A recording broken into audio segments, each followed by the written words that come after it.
Alright, and we should be live. Gonna be building Ghyrson. Yeah, I was getting ready to, I needed to take a shower and whatnot before I started streaming anyway. But then I realized the Brothers War thing was going on, and so I was really hoping for a good card. We're actually gonna go to, what's this name? Oh no, wait, this is Twitch, not Twitter. Sorry, hang on. Frequent. Head on over to Twitter. Yeah, it's Little Karibo's Twitter, because all of my stuff is set to default to whoever I usually start checking on, rather than my own stuff. One of these times I'm going to have to make, my own little thing over here, so that way I can just go to my stuff. So, yeah, this guy got a card. And as I said in my tweet, I've been waiting 20-something years for Gix to get a card. I mentioned it in one of the other things, one of the other streams. I have wanted Gix to have a card for forever. And he has finally gotten one. Now, I don't know how good in the grand scheme of things Gix is going to turn out to be, but at the very least, my first impression of him is positive. So, if he had gotten an underwhelming card, or a card that didn't read super powerful, at least, then I might have been kind of sad. But, yeah, he's very, it feels very strong. He lets you draw cards, and then he lets you use, excess lands and whatnot to gain card advantage by stealing things from opponents. So yeah, Gix is potentially very powerful, and since I don't have it, we got a very limited amount of time before the Brothers War is fully spoiled, and I want to work on decks, a card from one of those, I was gonna say decks, but from that set anyway, either from the main set or one of the commander decks. It's a pretty safe bet that I'm gonna build Gix. And it's also, I'm glad that he's not just a better stacks commander in that regard, because then I would just go back, stick him as the head of Braids' deck, and move on with my life and have to pick a different one. But since he's not a stacks commander at all, really, I want to build a deck around Gix. So yeah, that's Gix, and I'm very excited that he actually got a good card. Like I said, I don't know if it's good, but I think it's good. It's certainly something that I would build a commander deck around just for fun and enjoy him. So anyway, we're back to good old Ghyrson, who only needs 41 cuts now. So we are dangerously close to a Ghyrson Starn build being done. So excited, I need some water now. But yeah, no, Gix is going to be our next commander that we build around, I'm pretty sure. I don't think I'm going to bother with anybody else after that for, at first. There are other cards that I'd like to see, and some stuff that also got previewed, we saw Hyrule, and the other versions of Urza and Mishra. So Urza and Mishra have cards in the set very similar to what they did with Chandra Awakened Inferno in, I think it's M20, where you get, Awakened Inferno, but then you also got, I forget their titles now. It's Novice Pyromancer is the uncommon version of Chandra, and then there's a rare version of Chandra too, but you get a vertical cycle where there's an uncommon, a rare, and a mythic Chandra in the set. They did the same thing for Urza and Mishra, where there's uncommon versions of them, which are just monocolored, one's blue, one's red, and they have a thing where they both I think Urza loots and Mishra rummages or something, and then when you discard artifacts this way, Urza makes Power Stones and Mishra gives you red mana, each once per turn. And then the rare ones have, their own abilities and are, more powerful, but each do different things. Urza lets you clone your artifacts, except they're 1/1s, and then buffs your artifact creatures. Like he's a tempered steel on top of that. And Mishra was I'm not gonna be able to remember off the top of my head now. And then you get the meld ones that were like the early previews, like the Urza that turns into Urza Planeswalker, where you can activate 2 of his abilities, and the Mishra that bonds with the not worm coil engine, the dragon engine, and then when he attacks, you get like 3 different triggers from his list, and he's got like tons of abilities that are all decent. Like I think like one of them was like super mediocre, where you just make like 2 more power stones when you already have this Titanic abomination going. But all the rest of them were just like tear through your opponent, win the game very quickly once he's flipped over. So yeah. So those were all neat. The new Teferi, is potentially very dumb. So new Teferi, instead of getting loyalty normally, he gains loyalty by drawing cards. So whenever you draw a card for any reason, the Teferi gets a loyalty counter on him. And his ultimate lets you shuffle all your opponent's non-land permanents into their deck. Except for like one of their choice goes to their hand, and the rest of them go back into their deck. So I get to keep their lands and whatever their best permanent is, and everything else goes away. And because he gets it off of card draw, and he's blue, like mono blue, typical Teferi, like the default color for Teferi. Yeah, you can draw tons of cards with him out and ultimate him in like a turn cycle potentially. It would be really hard to drop him, draw enough cards, and ultimate him in the same turn. But if you have enough mana, that's definitely a thing that could happen.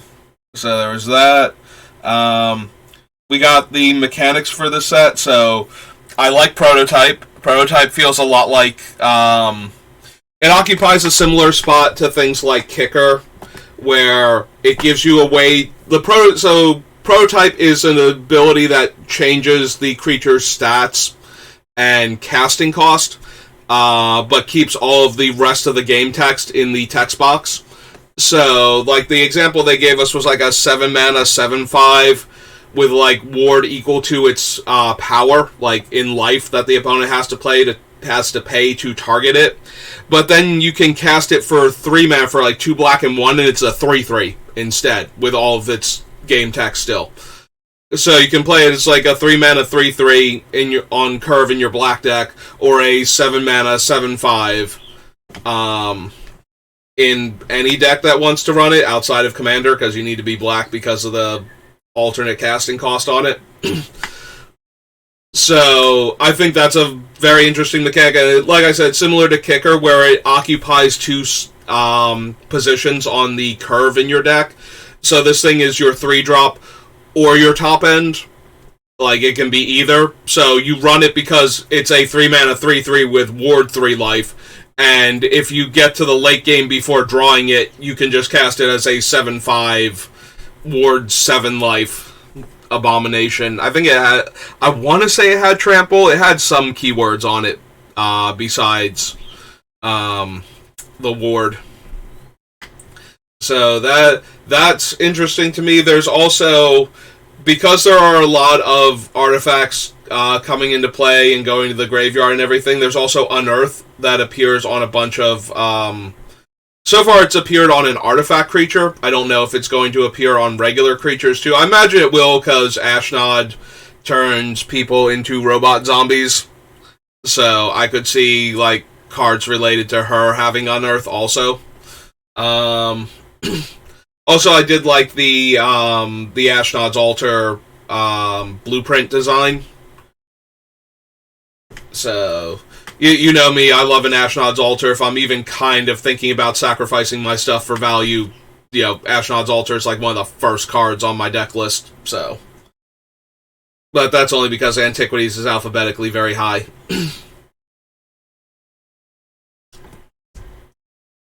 Alright. So, we need 41 cuts. So, let's get back to it then. Yeah. We also got Gaia. She's interesting, but she's very much you have to be doing what she cares about to begin with to want to run her. Like, the land that goes with her makes creature tokens, but it also mills you. And I don't really have a token deck that has good self-mill synergy, except for, like, God Pharaoh's Gift being in the deck, so I don't know that I would bother running that without her, and with her, it feels more like she goes into, like, a Gitrog Toad deck or something. You know, a deck that cares about losing it, like milling its own lands or having its own lands go to the graveyard for value. So, yeah, those were, I think, all of the interesting preview cards. Yeah, the Hiracle might actually be an interesting commander to build around. I don't know if you should build her. So you cast non-creature spell during your turn. At the end of the turn, you look at the top 5 cards of your deck, and you can reveal cards with the same card type as a non-creature spell that you cast this turn, up to 1 each. So if you cast an artifact, you can get an artifact card. If you cast an enchantment, you get an enchantment card, instant, sorcery. So,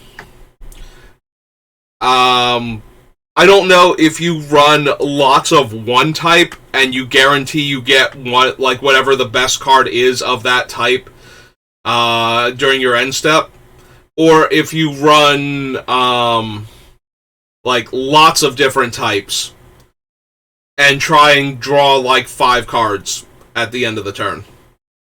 Because I think both options might be valid with her. But yeah, she seems an interesting build around at least. And Hiracle is somebody, you know, if I've been waiting 20 years for Gix, people have been waiting like close to 30 for Hiracle, so to finally get a card. So at least she looks like an interesting build around in that regard. I hope that the people that have been waiting for Hiracle for forever are happy with what she does or interested. Like, obviously, not everybody was going to love this version. Like, I'm sure there are people that were waiting for Gix like me, but saw this version, went, that's not what I wanted. And, like, those players are going to be, like, very sad that we finally got Gix and we got this card, but I like him. Like, I can see building around him and having a fun time with him, so.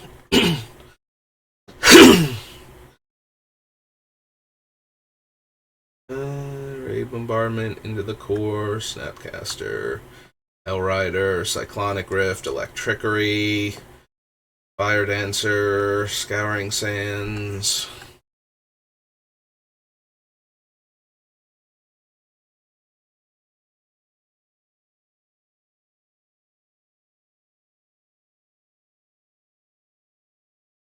Blazing Volley, Soulscar Mage.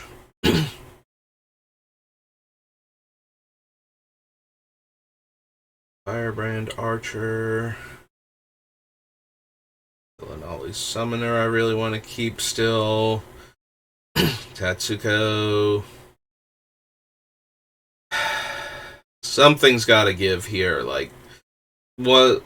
One of those subsections of cards is going to have to break, and I don't know which one it's going to be first. Possibly 2 of them. Like, so we want cards that deal damage. When we cast them, deal exactly 1 point of damage. So the subsections of cards that we still have are the Curiosity for the Niv-Mizzets, I believe. I don't know, I scrolled past them kind of quickly. Do we actually still have those before I go committing to the idea that they're in the deck? And I make sure I didn't cut them already. Oh, Ravnica. Yeah, Ophidian Eye's still in, so yeah, we still have the Curiosities for the Niv-Mizzets. We have all of the cast the spell, make a creature, and all of the creature comes into play, deal 1 damage spells. So, and we have the creatures that when we cast an instant or sorcery or a non-creature spell, we deal a damage to our opponents. So the question then becomes, like, what are we cutting? Because If we try and keep all of that in the deck, we don't have room for it right now. So we need to cut one of these, like one of the pieces of this strategy out. One of the bigger ones, most likely, in order to get anywhere near the 60 cards. So, also, the more I think about it, the more I think actual Grape Shot can go. Like, we're not a Storm deck anymore, and because of that, it's kind of hard to Storm when we get Grape Shot and have it be as relevant as it could be. Like, I already rambled about that a bit, so we can probably just go ahead and cut the Grape Shot.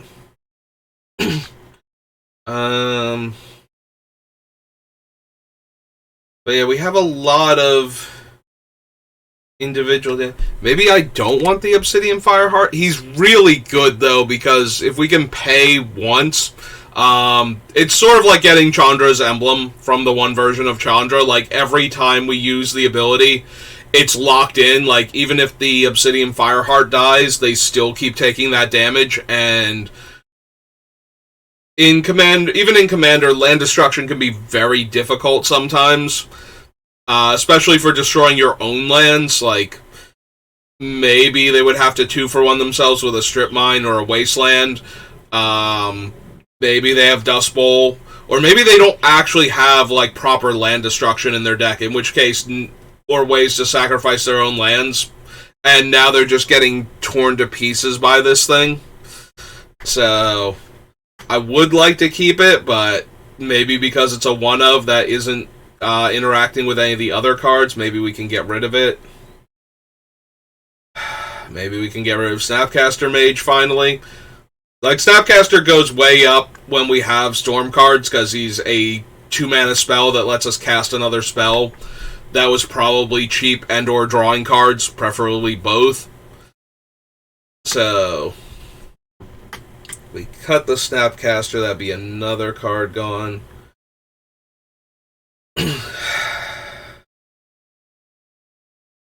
Like, I kind of feel like we need to cut either the things that are making creatures come into play when we cast the spells, or the things that are just dealing the 1 damage, and that feels so bad.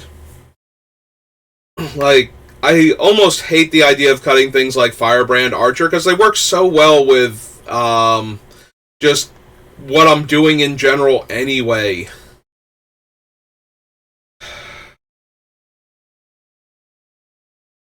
Like, with all the things that make little creatures, we either need to have one of the other cards going on too, like the comes into play, deal a damage, when it attacks, deal a damage, when it dies, deal a damage, like something. One of those cards has to be backing up the cards that make creatures when we cast the spells.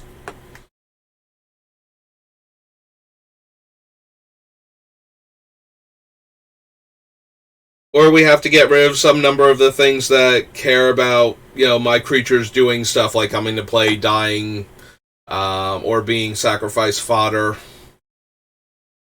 And at that point, I think it's the attacking ones that go first. Because we don't have a lot of haste creatures, and we're cutting the ways to just randomly give them all haste, I feel like I care more about them coming into play at that point, or dying. But even then, that's only cutting like 3 or 4 cards out of the deck. We still need to cut other stuff to make room. We can probably cut Imperial Recruiter. Similarly to why we cut the tutors from before. Like, there's no one creature that we desperately need to get the deck going. Like, all of them that are in the deck have like one of the abilities that will that'll interact with the cards that we have in the way that we want it to. Like, it doesn't matter if we have Murmuring Mystic or Young Pyromancer or any of the ones that make creatures when we cast spells, and it doesn't matter if we have specifically like Firebrand Archer or Electrostatic Barrier. We just need like one of them that's dealing the damage. So We don't need to tutor for any given creature in our deck. Like, there's no one creature that we desperately need above all the other ones. I mean, we need Ghyrson, but that's why he's the commander. Like, none of the other creatures in this deck are so important that if we didn't draw that one specifically, we'd be in a lot of trouble. Also, I keep coming back to the idea of cutting the clones, the Sakashimas, the Vile Duplication, and the Spark Double. They can do so much damage, but we also need room for the actual cards that will trigger Ghyrson, and making more copies of Ghyrson isn't necessarily helping anything. Also, maybe we don't really care about the Sakaran Infiltrator. It's neat in that it draws us a card when it comes into play, and so we can potentially draw several cards off of it. But we have other things that let us draw a bunch of cards, and they're less vulnerable to being counterspelled than this thing is, because we have to replicate it that many times. Like, I say replicate, we have to squat it that many times in order to get that many cards, and countering the original means it never enters the battlefield for the squad to trigger after we cast it. And while that's not the, like, something that we absolutely, like, oh, it can get countered so we can't play it, like, that's not where we're at, but that's also not amazing for us either. So I think we're okay to cut it.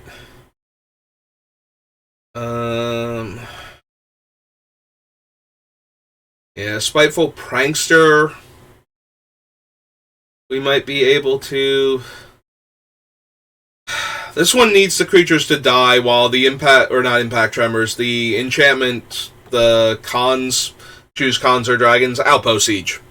Needs the creatures to just leave play because it works with the dash mechanic. So maybe we can cut Spiteful Prankster as just a 3-mana 3/2. Although, again, I feel like I should cut the ones that care if they attack first and foremost. And maybe, in that case, the one that cares whether or not they block. Like, I cut the other two that care if they block before, but maybe I just cut all of those cards. We have Tetsuko to make them unblockable, although she might even get cut too, but if we have enough triggers where they die, it hurts the opponent, then that's just as good, because they're all going to be like 1/1s for the most part. Like, that's the whole point of the deck, is that they're tiny. So they're all going to have 1 power and probably 1 toughness. So if they get blocked and die in combat, then we have the cards that care if they died or left the battlefield to deal the damage. So we don't necessarily have to have the ones that care if they block or attack in the first place, because if they're attacking anyway, we've got all of the other things going on. So maybe we can cut those 3, and that'll be 3 more cards. I do want to put the Sakaran Infiltrators down here. I don't think they're from the same deck as Ghyrson. I think they're from the white, blue, black deck, but they're also selling for like $3 to $4 right now on eBay. So even if you didn't buy that deck specifically, they're not one of the really expensive cards from the other deck, so it's not that hard to pick up one right now. Right now, anyway. Who knows? They might go up if the decks just get too expensive in general. Then the individual cards from them might keep going up too, just because they're unique. The biggest thing about the Warhammer cards is it's really hard to reprint them without doing the non-Universes Beyond version of them. Very similar to what they did with the Stranger Things as, like, random legendary creatures from Innistrad that just happen to be bestest best friends by their mechanic. But yeah, so it's really hard for them to just, like, they can't reprint them as the Warhammer characters without reprint, because I don't know. Okay, so I don't know that they can't. I don't know exactly what the deal is between them and, I want to say, Games Workshop is the people that make Warhammer. I feel like that's correct. It's something Workshop. I'm almost positive, and I think it's Games Workshop or something similar to that. Anyway, whatever deal they made with them to print these cards as Magic the Gathering cards with the Warhammer characters and references to the Warhammer lore on the cards. If it's a one-time thing, then in order for them to reprint them, they would have to negotiate that with the Warhammer people, or there might be a thing already in place where the Warhammer cards can be reprinted under certain circumstances, and they just have to do whatever they agreed to do with the Warhammer people in the first place. Like, I don't know what cut they get out of the decks sold for licensing, or if they just paid a flat licensing fee for it. But then, like I said, if they did that, I don't know if it's like, now they can reprint these cards whenever, because they paid the licensing fee, and these cards are now part of Magic the Gathering. Like, they can't just make new Warhammer cards without renegotiating, but they can reprint the ones they have. Or if they have to do them in the style of the Stranger Things into Innistrad characters, where they have to reprint them as actual Magic the Gathering cards with more traditional Magic the Gathering names, which would be really awkward for the ones that have species that are unique to Warhammer. Like, was it Ghyrson is a Tyrannid. Tyrannid? I think it's Tyrannid. Tyrannid sounds correct. Like I said, I didn't play Warhammer, but I was like Warhammer adjacent while doing other gaming stuff in gaming shops, so I feel like Tyrannid is the correct pronunciation. But yeah, like, do they have to change that creature type and make it synonymous with Tyrannid, so that way cards that affect Tyrannids affect this, or cards that affect the new creature type affect Tyrannids and vice versa? Which is really awkward too, so that makes cards like Ghyrson way harder to reprint if they have to do things like that. Because I'm pretty sure that Tyrannid is a specific race in Warhammer, and therefore Warhammer, like the Game Workshop people, would have the copyright for that, for like a species by that name with these abilities type of thing. Like, whatever, how specific you have to be for copyright for it to be the same thing versus too close to the thing versus not even connected to the thing except by the most tangential, and nobody's going to confuse the two type of deals. Like, you can't just have your cards have the copyrighted creature types that reference the Warhammer universe. So that makes those type of cards really hard to reprint that way. So I do worry about the long-term pricing of, like, right now I'm saying, like, this is just $3 to $4, and that might be true for, like, a year or two, and then, you know, like, the Warhammer decks were already insanely expensive to begin with, and now the idea that, you know, they can't reprint the cards, or that reprinting the cards would be, like, some kind of nightmare scenario, just kind of drives home how hard it would be to get more of these cards later, and how expensive they might get because of that. Ooh, excuse me. Yeah, it's not like they can do that with, like, their own internal properties, like, because they're owned by Hasbro, and Hasbro owns the rights to like a lot of toy lines. So, like, they're doing a Transformer subset in Brothers War. They can reprint those for forever, unless, you know, Hasbro sells Wizards, or sells, like, one of their other properties, or breaks up somehow. Like, that's the only thing that could stop them from being allowed to use their own internal thing. So, like, all the D&D stuff is safe to reprint, because Hasbro owns D&D, and, well, Wizards owns D&D also. Like, D&D is like a subsection of Wizards, and Hasbro owns the entire company, so. But anyway, getting back to the actual deck build. So, yeah, maybe we can cut the attack triggers one, so we would get rid of like Raid Bombardment, Hellrider, and Cavalcade of Calamity, which make me a bit sad, but attacking is like the least important of the three things. Comes into play and dying are way more likely to happen. Comes into play has to happen. Dying is very likely to happen. And attacking is the least guaranteed thing to happen out of the three. So if we cut the attack triggers ones, we still have all of the other ones. And like I said, those ones are way more likely to happen. Like, one has to happen, one is almost definitely going to happen, and the third one is, out of the three, the least likely to happen. So we cut the ones that care about that third one, and just focus on the other two. Which does feel a little bit bad, but that's only because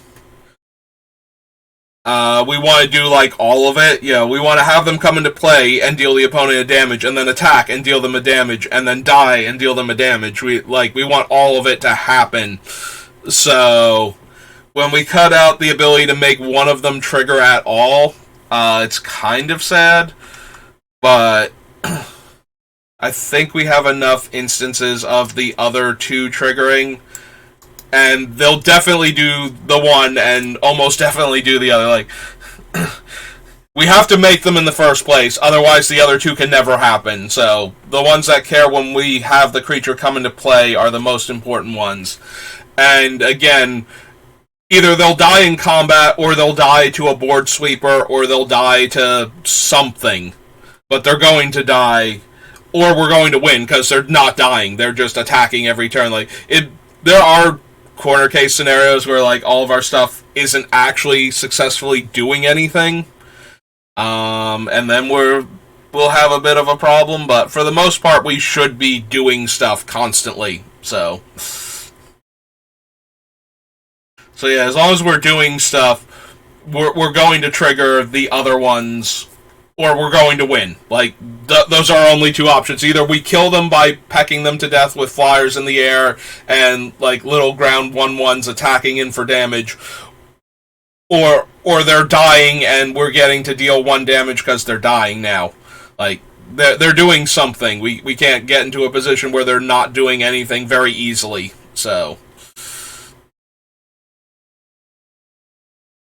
and if they're being stopped from doing stuff, then the attack triggers also aren't going to matter. It's like, if somebody is actually preventing the damage from our things, then they're preventing the damage from our things, and the extra triggers from the attack, unless it's like a Circle Protection red, and they're spending that much mana on everything, and we could have overloaded their mana if we had more more attack trigger pings or something.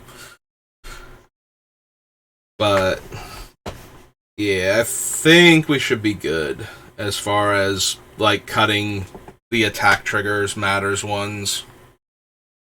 There's like one blocking matters. There's the close quarters, the 4-drop one, so we should cut that one too, because it also requires us to be attacking with the creatures. I do like that one because it lets us put the damage wherever we want, but we need cuts, and I'm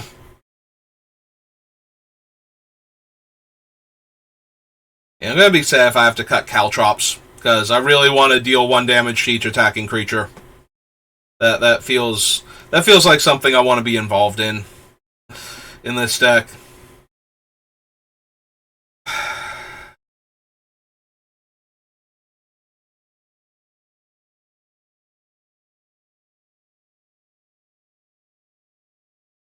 Really feel like we should cut some number of the clones, or all of them.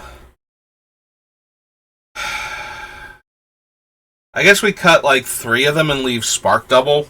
I think Spark Double might be the best one to leave in, because we also have some decently powerful Planeswalkers it can copy. I would be all for making another Chandra, Awakening Inferno. I also wouldn't mind having 2 Ral Storms Conduits going at the same time. But yeah, I think I keep coming back to it. Like, they're really good when we're already doing the thing. Maybe before I cut the... I mean, I'm still probably going to have to cut them. I'm looking at Electrode, though. It taps to deal damage to any target and untaps when we cast an instant or sorcery, and I'm wondering if we don't have enough ways to deal 1 damage to creatures anyway, and the ones that are like the Electrode shouldn't be the ones that can deal 1 damage to each opponent. But then again, some of them are like Electrode, they just don't need to tap to do it.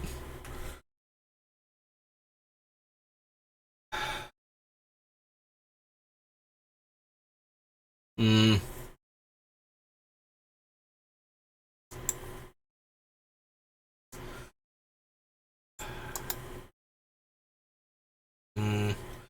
Like, I think Electrode is one of the weaker tap to deal a damage things that we have, or deal 1 damage when we cast an instant or sorcery, basically. Because that's functionally what he is once he has, once he loses summoning sickness.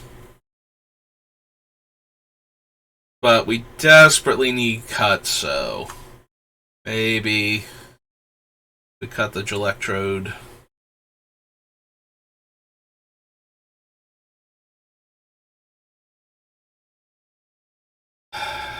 I could see, like, now that I'm thinking about it, I can see cutting the Obsidian Fireheart. I do like having access to the mana sink for if we're flooding out. Because I keep looking at this deck like we're only going to have, like, 6-ish mana a turn. Consistently. We should have more than that, like, a fair amount of the time, but I think 6 is a very consistent number we can hit. By, like, turn 7, we'll have 6 mana available with this deck, even if we're getting, like, interrupted a little bit, or we don't have the best draw. I feel like we're still going to be able to hit 6 mana fairly consistently, which is, like, the top end of our curve. Like, we don't have anything that's more than 6 mana anymore. We never really did, but now we don't have anything that wants us to spend, like, 8 mana in a turn to get the card back. Functionally, like, we can cast Liar for 5 mana, but if we don't then cast an instant or sorcery from our graveyard almost immediately, and we try and get Liar to survive a turn cycle, then yeah, I don't have a tremendous amount of faith in that happening. Like, I think Liar's got too much card advantage attached to him. Just let that happen, so...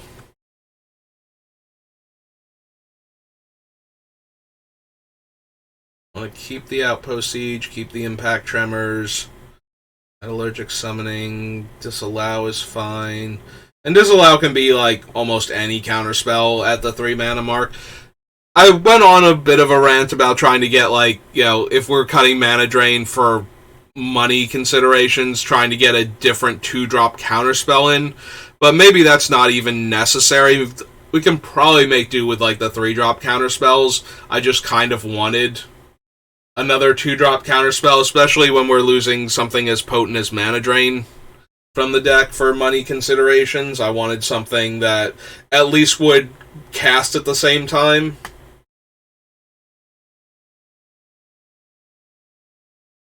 But maybe that's not even 100% necessary. Arya, Guild of Ravnica. If visit. Really want to try and keep the Blind Blast because it lets us draw a card, but maybe because it only targets a creature.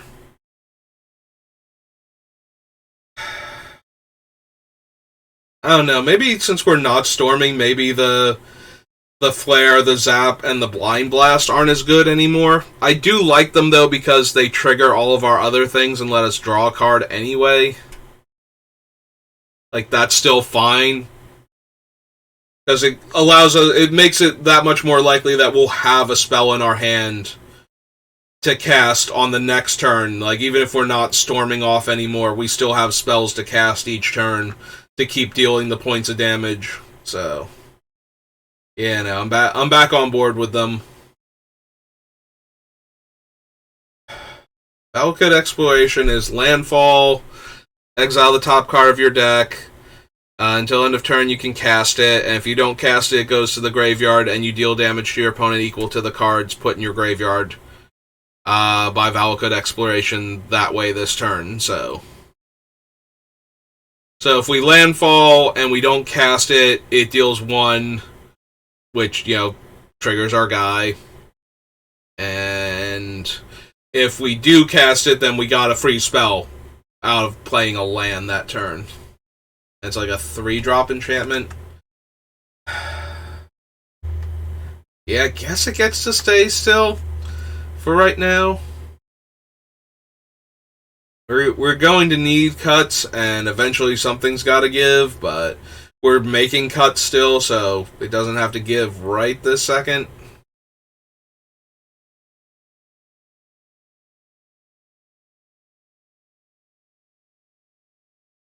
Also, maybe I want to cut like Staff of Nin first as a 6-drop that can only ever deal 1 damage, but it can deal 1 damage to any target. The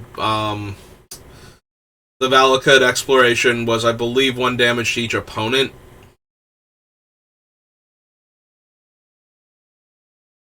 The Sagashima and the Irenicus is a duplication. Really want to keep Fierce Guardianship. I kind of really want to keep Dockside Extortionist, but maybe we don't need him.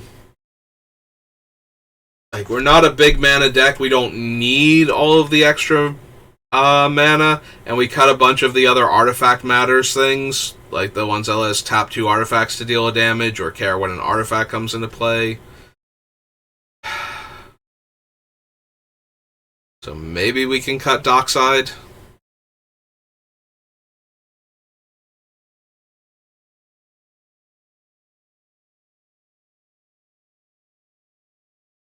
You know what? We can probably go ahead and cut him. If you want to leave Dockside in, I don't blame you. He makes a ton of mana. And we can do stuff with that ton of mana, but since we've cut all of these Storm cards and all of the a lot of the big mana spells, I feel like we do, especially the ones where we would need to like cast the spell and then cast something else in the same turn to get value out of having cast one of the big mana spells. I don't feel like we need Dockside Extortionist anymore. But he's certainly a very good card, just in general, and to give us, like, mana ramp in the deck. So, if you wanted to leave him in and cut, like, any of the other cards that I leave in, essentially, like, any of the ones that are not 100% necessary for the strategy, by all means, keep Dockside Extortionist in. I don't think I need to put him in here.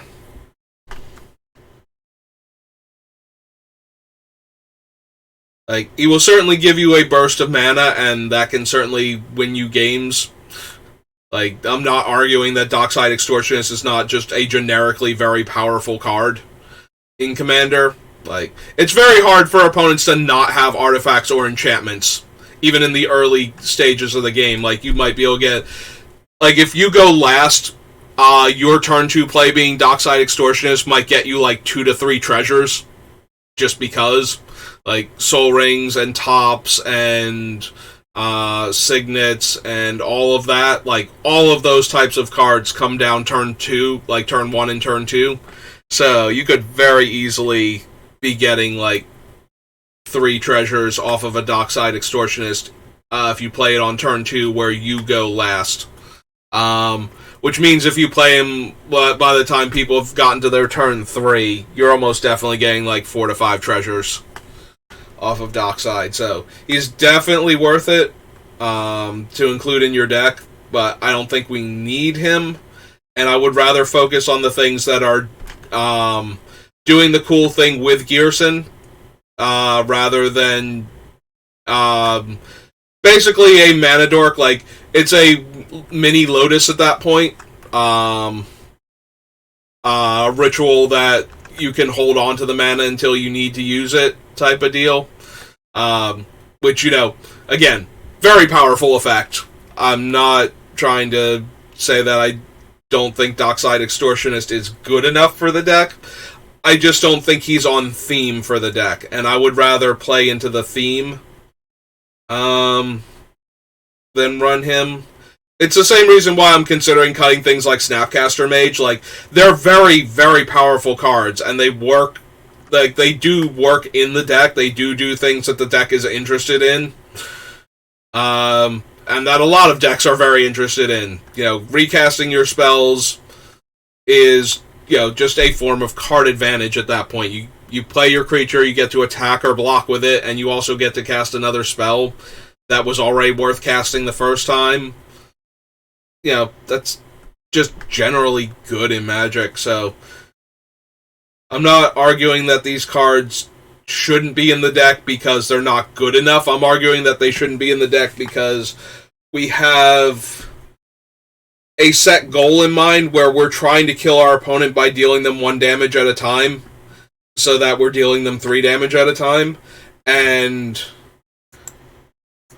these cards are only getting there in roundabout ways. They aren't necessarily... And even then, the Snapcaster, I kind of want to keep him, because most of our spells deal 1 damage.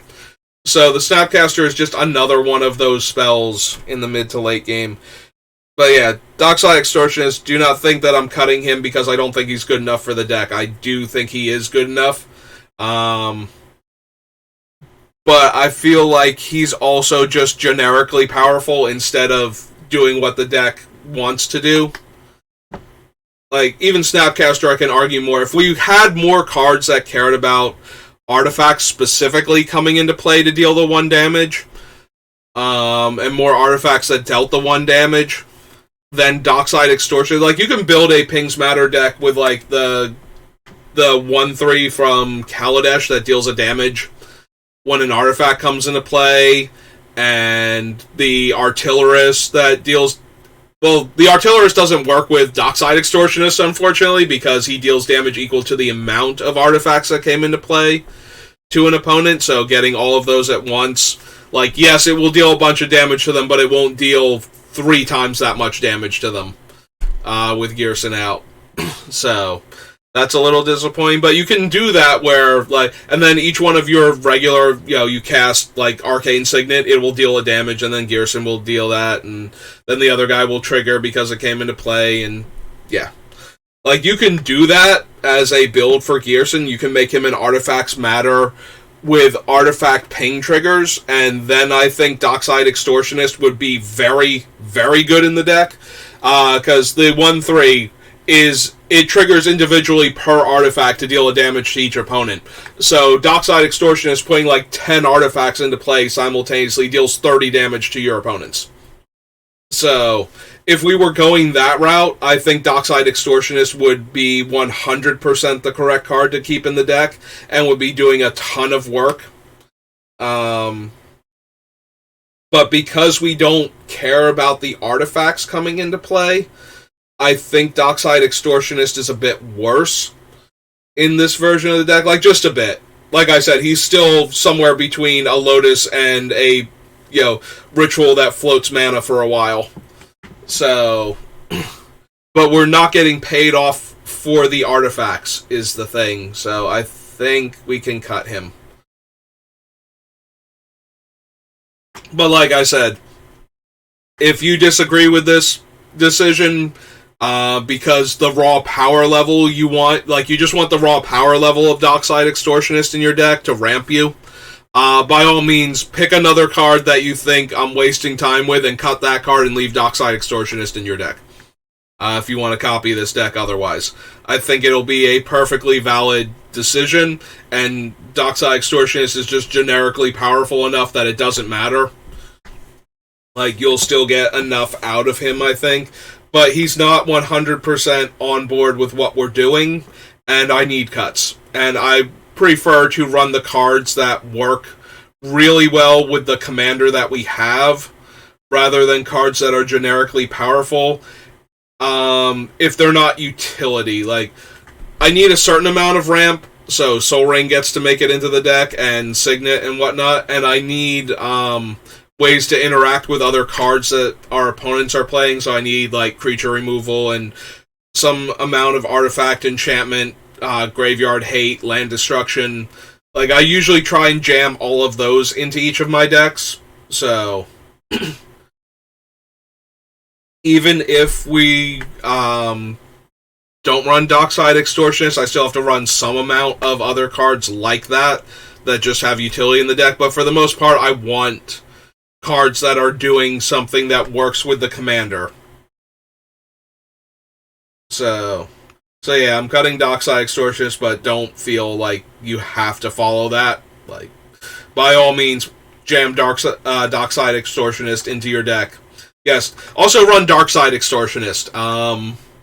Just, grab you some Star Wars crossover cards, I'm sure, at some point in time. They're coming. You know they are. We're getting, like, Final Fantasy, and I think the other one was, like, Assassin's Creed or something. I've never been big into Assassin's Creed, though, but I have been a huge Final Fantasy fan for, since I played 4 back when it was 2. Before that, I was actually into the Dragon Warrior / Dragon Quest games. Like, they were Dragon Warrior when they came stateside originally. They're Dragon Quest in Japan, though, and most of the rest of the world. And, like, I think we call them Dragon Quest now. Just, they've gotten to the point where it's just like, yeah, no. So it's kind of weird because Dragon Quest is, like, way bigger in Japan than Final Fantasy is. But Final Fantasy has more global appeal.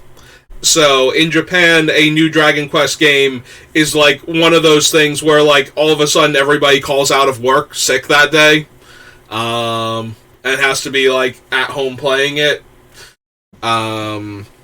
Whereas Final Fantasy has, like, more global appeal, and Dragon Quest is, like, one of the ones that kind of gets not lost in the shuffle, but I feel like you almost never hear a lot about Dragon Quest games the way you do, like, Final Fantasy games.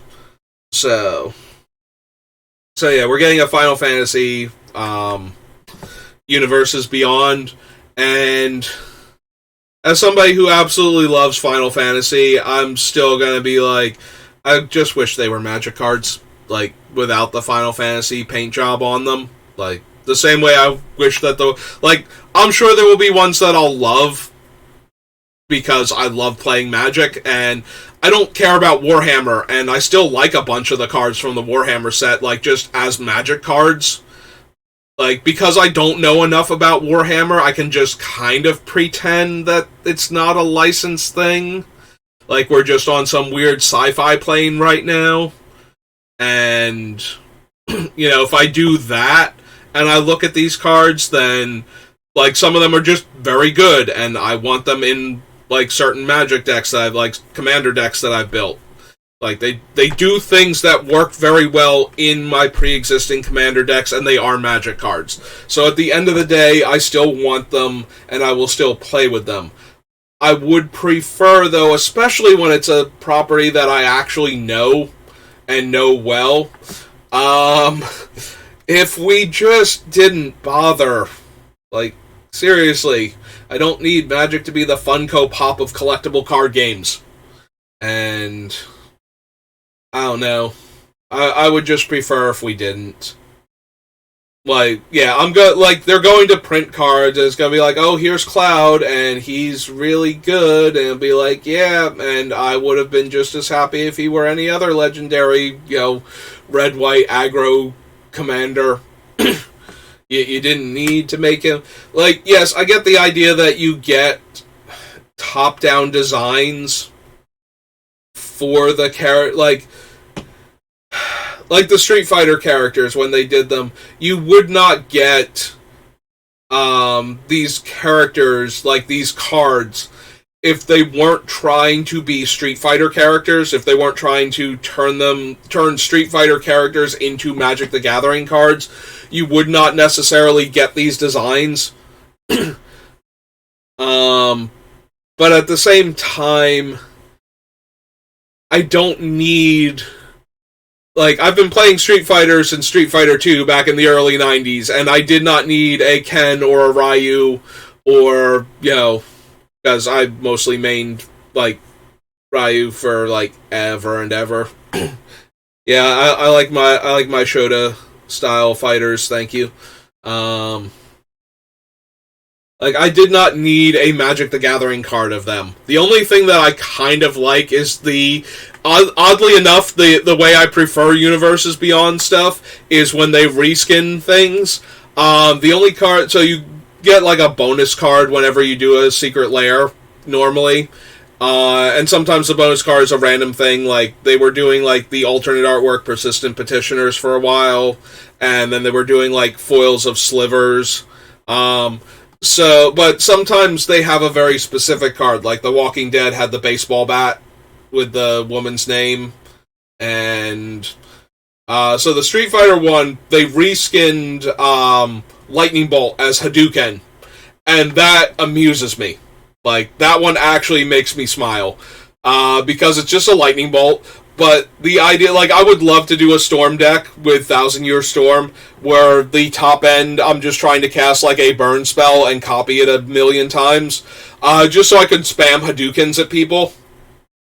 Like, it just feels so much like playing actual Street Fighter at that point. Like, more so than playing the Street Fighter characters with Magic the Gathering cards. It's just, I'm just gonna throw 100 Hadoukens at you until you die. I'm just gonna Hadouken spam. Because that's all I got. No skill, just fireballs at different ranges and speeds. So that it's almost impossible for you to time your maneuvers through them in order to get at me.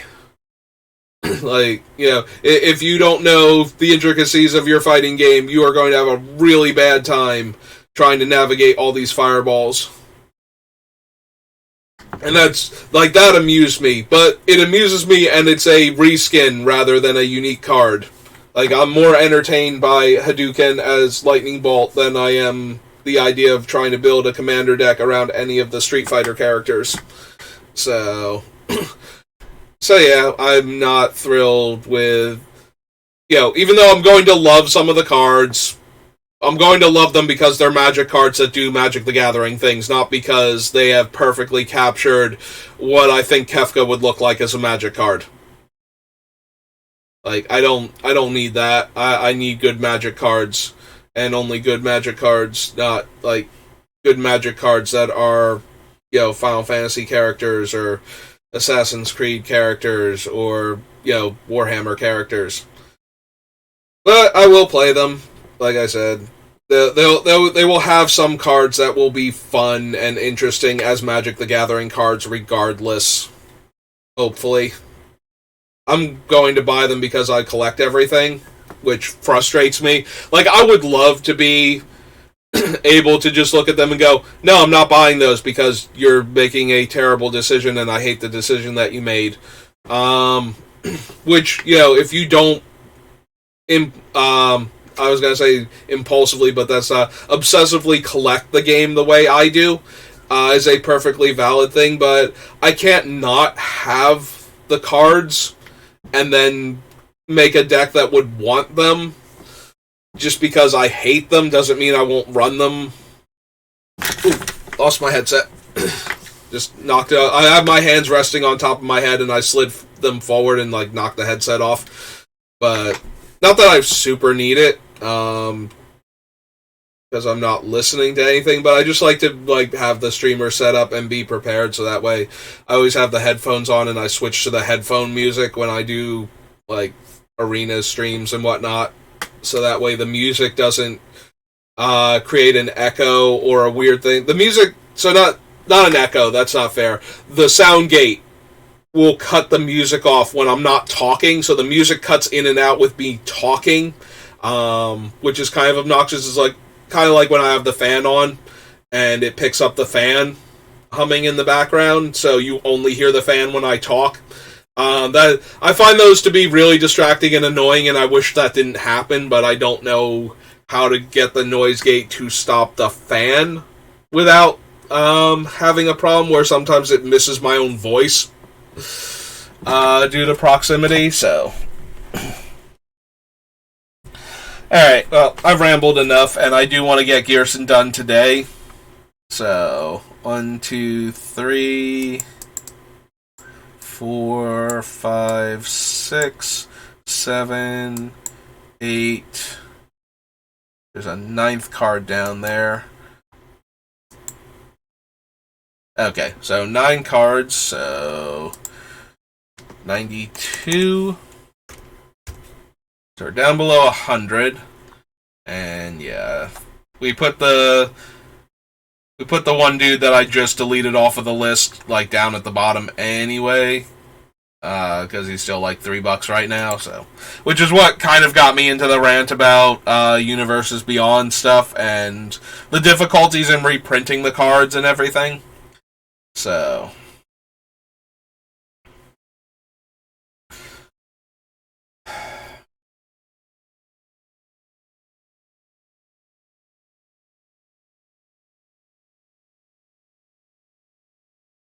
I want to keep the Curiosity and the Ophidian Eye, even though the Ophidian Eye is like 3 times as much mana or something as Curiosity, just because A, the Niv Mizzets, so we get to draw a bunch of cards, like just loop until our opponents are dead at that point.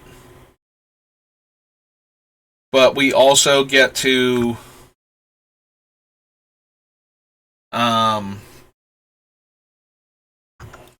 what was I gonna say? We get to draw, like, we can put them on some of the other creatures that can deal damage to our opponents and just draw cards that way and have a steady stream of card advantage. Like, we have those. We have Skull Clamp. Right now we still have Staff of Nin. We have the Archmage Emeritus to draw us cards. There's the Sakashima again. We're down to, what, 92 cards, so we need 32 more cuts. Alright. I think I'm going to cut... I might leave the Spark Double on, like I said. I think I'm going to cut the 2 Sakashimas and the Vile Duplication, though.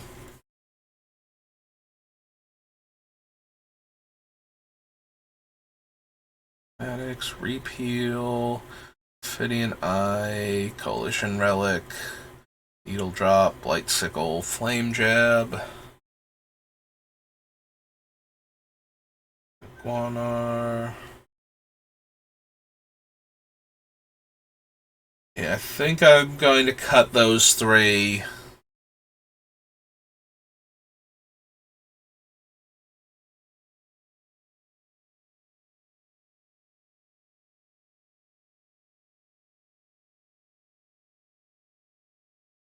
Like, they're really good when we copy, because then it just, like I said, it's exponential with them. Like, if we have 2 Ghyrsons in play, versus 2 things, like, if we had a thing that dealt damage when an event happens and another thing that dealt damage when an event happens, and we have Ghyrson, and we trigger the event, then each of those guys is going to deal 1 damage, and that's going to become 3, and that's 6. But if we have one of those, and we have a Ghyrson, and we trigger the event once, that's 5 damage, but then it gets more and more with each thing that we trigger. Like, we get 2 extra damage per trigger, instead of, extra triggers, I guess. So, like, the more Ghyrsons we have, the less things we need of the other things, that are dealing the 1 damage. But at the same time, if we don't cut the clones, then we don't have room for the things that trigger to deal the damage in the first place. So...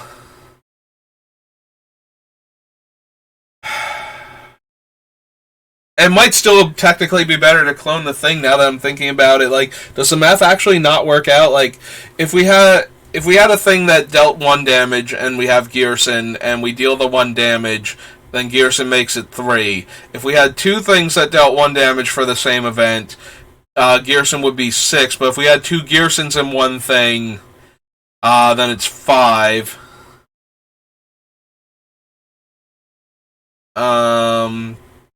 If we have 2 Ghyrsons and 2 things, then each one of them is 5, so that's 10. So if we get a 3rd thing, that's 15, if we have 2 of them and get a third Ghyrson, that's 6, 7, 14. I think it keeps coming out to 1 point short if we have like 1 more Ghyrson than we do one thing that's dealing 1 point of damage. Is that right? Like, do we keep coming up 1 damage short each time because it's only adding 2 versus getting another trigger that's dealing 3? I feel like that's how it's working out. We've proven that I can't math, though, so maybe I'm not doing my math right. Maybe I am messing this up, but...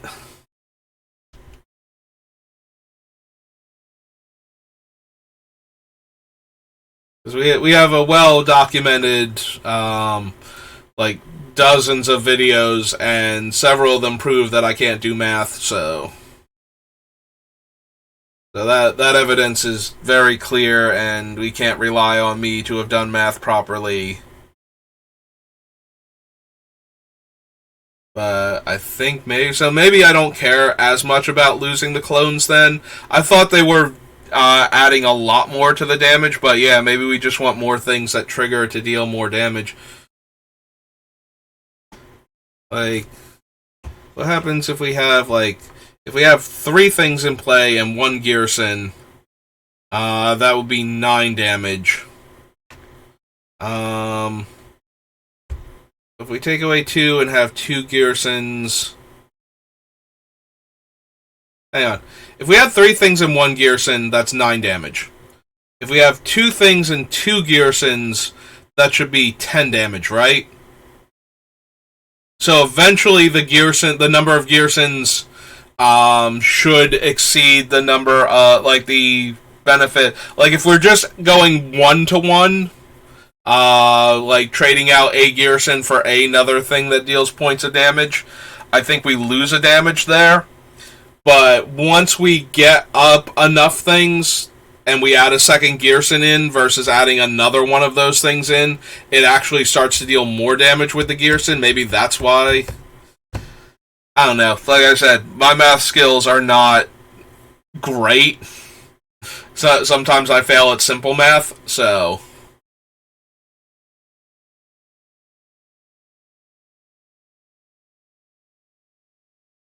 Yeah, I used to be much better at math when I was much younger. So when I was really young, I used to like how math just had a correct answer. 2 plus 2 is 4 all of the time. That's the correct answer. Once you know the answer, there's no hemming and hawing about it. There's no you just have 2 and 2 and it's 4 and you're done. That was great when I could get all of the answers consistently. When math kept getting more and more complicated and I had more and more trouble getting to that one specific answer, I started to like things like English a lot more, where you can write a whole paragraph that is basically nothing sometimes, and get credit for it, like you're kind of in the area of an answer that's relevant to the question being asked, so you get partial credit for it, and you don't just fail because you don't know what you're talking about. Like, I am way better at doing something like that anymore than I am about doing just straight up math. Which is weird because Magic is a lot of math. So, you would think that I would be either way worse at it than I am, which, I'm not amazing at Magic, but I should be doing a lot worse than I actually am at Magic, despite my ability to sometimes fail at simple math. So, yeah, you would think that would be a hindrance. Also, all of the other math that goes into it, like deck construction, land ratios... all of this stuff is math. And despite the fact that I'm not amazing at math, I can still do well at Magic. And yeah, sometimes that is through my own failure to do math. Like, I mess up the math and still manage to... Usually because I'm either getting to the point where I'm overkilling people, or because the amount of board position loss after combat or something leaves them dead anyway. Like, okay, I didn't kill them, but they're at 1, and they lost, 4 of their blockers, and I only lost, 2 of my attackers, so they're still very, very dead on board type of deal. Oops. But yeah, Math and I are not as good friends as we were when I was younger, and Math was still very old, because Math. Clinic. Exalted Flamer, we still want. Yeah, we still want the Exalted Flamer, guarantees a spell back every turn, and is another thing that triggers. Pink Horror, we have a harder time killing, I think. We only have the Goblin Bombardment. Or we have to kill it by wasting our own burn spells on it, or throwing, one of the points of damage from one of our things at it, here's a random point from Electrolyze, and we deal 2 damage to it on top of that, so. But when it dies, and it turns into the 2 2/2s, then I feel like I'm doing way better, so. And it's still decent, dealing 2 instead of dealing 3 is not the best, but it's certainly not the worst. Alright, so we got rid of these 3. That brings us down to 89. Not 89 plus 89. So we need just under 30 cuts now. We just need to lose a third of the cards on the list, and we'll be good. That is where we are at. We need to lose a third of the cards on this list. So I think I have enough other card draw that we don't need the jar. I want to keep the scroll rack for this build because we have all the fetch lands. If you're cutting the fetch lands for financial reasons, then you need to cut the scroll rack also. If you have a scroll rack but you don't have the fetches, and you have Terramorphic and Evolving Wilds, and if you have some of the cheaper fetches like the Fabled Passage and whatnot on the list, then maybe you can still run the scroll rack and it'll be fine. Let's say you got one 5 years ago or whenever it was when the first Commander Legend set came out, then by all means run your scroll rack and your I know it's mean to say, but run your bad fetches because they're still good. If you have a top and you have a scroll rack, the bad fetches are still useful in a deck like this because you can still see enough of the cards in your deck and have reasons to shuffle. You're still getting brainstorm style effects from your cards at that point. But if you don't have top and you don't have scroll rack, then you don't need the fetches. And if you don't have any of the fetches, or you only have 2 or 3 fetches that you can run, even just the bad ones, then you probably don't want scroll rack, and you probably don't want top either.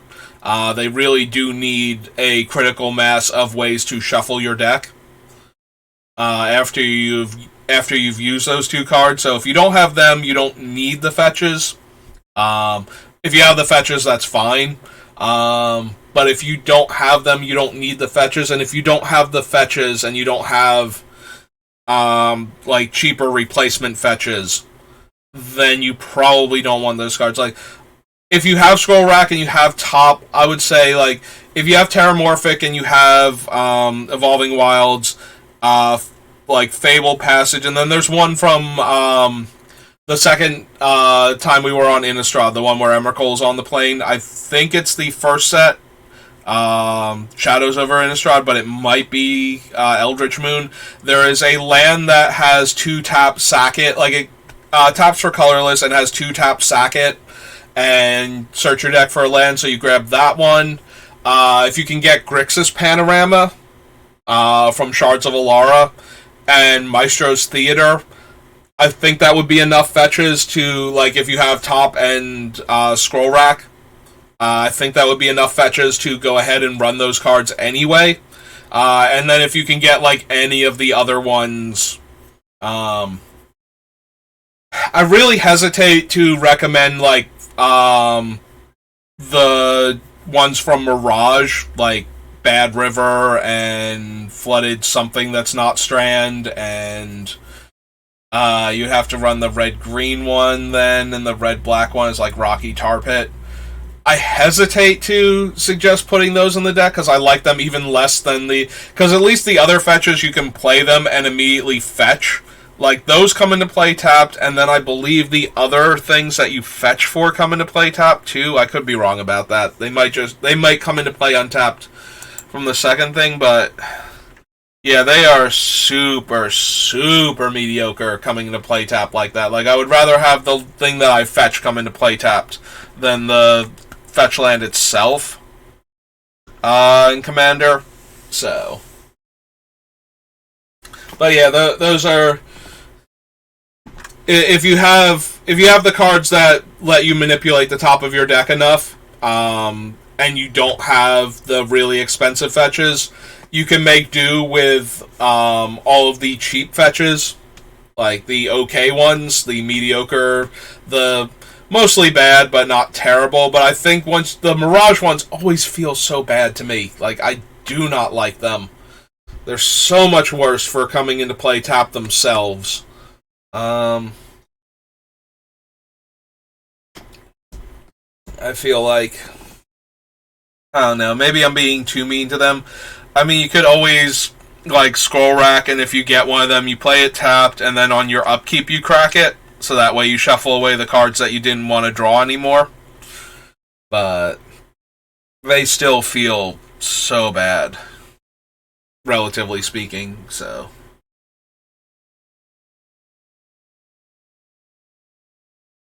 But yeah, if you want to run, if you have the two things and you have like a bunch of the common and uncommon fetch lands that will tutor up a mountain or an island, then I think you're okay to run your scroll rack and your top if you have them. But for the reverse of that, if you don't have scroll rack or top, then you don't need the fetch lands. Like, the fetch lands go way down in value for this deck if you don't have those. And I think you can get away with just running, like, common dual lands at that point over the fetches. And, yeah. That's true. We do have Solemn, too. Solemn Simulacrum is a relatively cheap way to fetch a land. That's just good card advantage. I might wind up cutting him, though, because I don't have room for him. Like, he's okay. But he's not a... By his nature, he's not a non-creature spell, so if we cast him, it's not like he triggers any of the other stuff, and we don't have, like, the Artifact Matters ones anymore to trigger. We don't have the Landfall ones to trigger anymore. If we cut Solemn Simulacrum,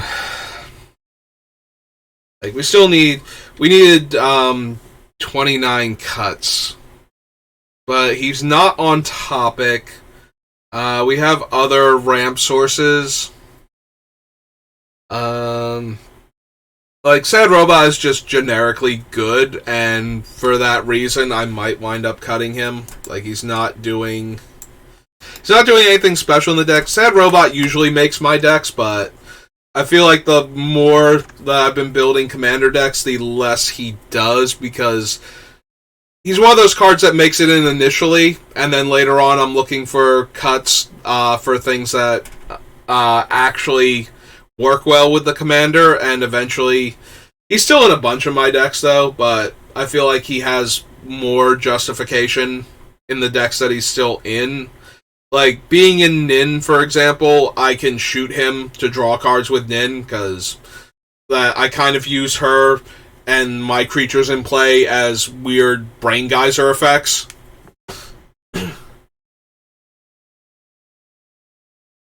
because I'm trying to hit a critical mass of cards to combo off with.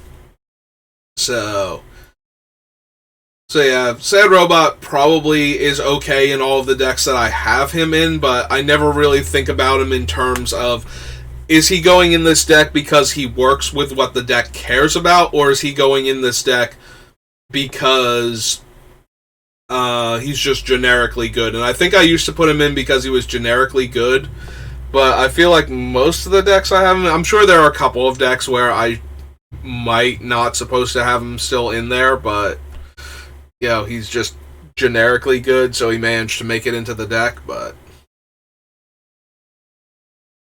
I'm thinking about, it's like he's in Rorik Thar, but he should be in Rorik Thar because Rorik Thar punishes you for casting non-creature spells. So having a creature that ramps seems like a better idea than casting a green ramp spell would.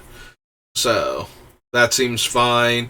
I think he's in Tasigur, but Tasigur is a value engine deck anyway, so having a value card is not the worst. And I'm pretty sure he's also in Yurlok, but Yurlok is a lands matter mana ramp deck, so searching out lands seems fine there too. So I think he's actually just happens to be in the decks that he's good in. Like, I don't know if I have one in what's her name?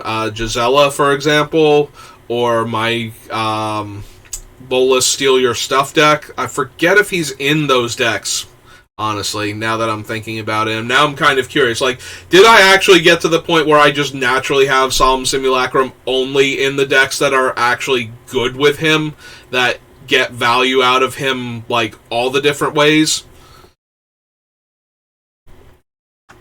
Because that would be interesting to me if I don't have him in any decks where he's not doing more than just being a 4-mana, get a land, draw a card. Which would already be okay. Like, if he's only doing that, that's not the worst, but yeah, we really want to keep Flame Jab. Kind of really want to keep Glendalendra Archmage. Iguanar is doing the thing. It might be Fireheart. We need to cut a third of the cards left to get us to. We need to cut roughly 30 out of 90. So, like, I can put Obsidian Fireheart down below because I think he's a good replacement for like Walking Ballista if you're on a budget. Like, you can use either him or what's his name, Kumano, as your pay mana deal a damage card. And I think either one would be fine.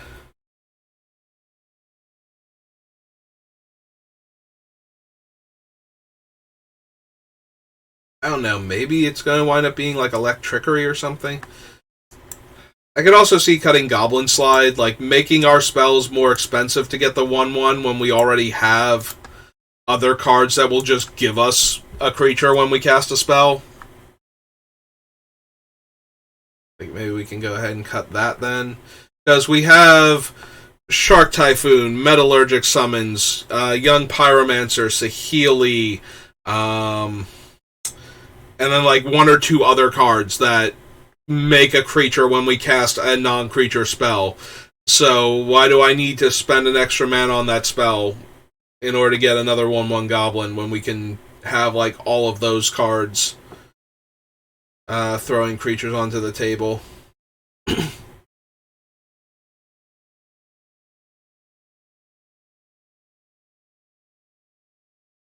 Maybe we don't need Tetsuko? Again, if we have the stuff that cares when our creatures come into play and when they die, we don't really care if they get through for damage. If we have the things that care when they die, then we don't care if they get through for damage. So, and maybe Tetsuko was even worse than the ones that care when we attack, because now they have to attack and they have to connect, which she's trying to help them do, but that doesn't necessarily make it any better. Like, we would probably be better off with a card that said when they attack, deal 1 damage, rather than they're unblockable. As long as they're only going to be dealing 1 damage. So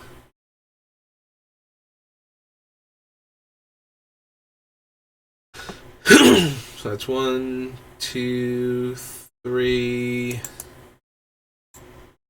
Oops. 4, 5 cuts so far.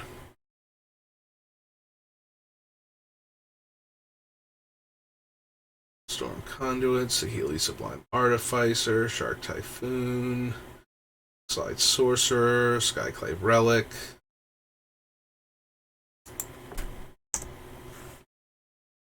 Heritist, Den of the Bugbear can probably go from the land section. Maybe we don't need Burn Down the House. We have a bunch of cards that deal 1 damage to our opponent's stuff. And then, trigger Ghyrson, so that's 3 damage. I don't know what I'm getting out of dealing 5 damage to everything, and making 3 1/1 Haste Devils is okay. But not amazing. And then we get, other triggers too, but we got that from other spells, so maybe we can go ahead and cut that.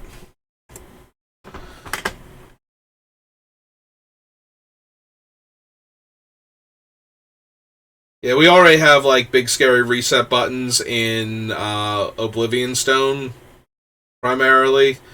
So, and then we have, little board wipes where we can essentially lightning bolt all of our opponent's creatures for, 1 or 2 mana, so I can't imagine we also need Burn Down the House.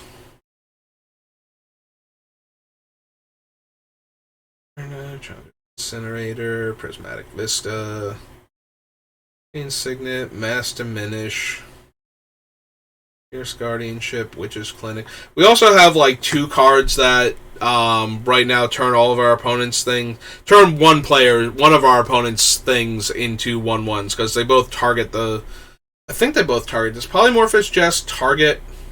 Let me find it. Yeah, all of target players' creatures lose all abilities and become 1/1. So, yeah, we have 2 different cards that do that.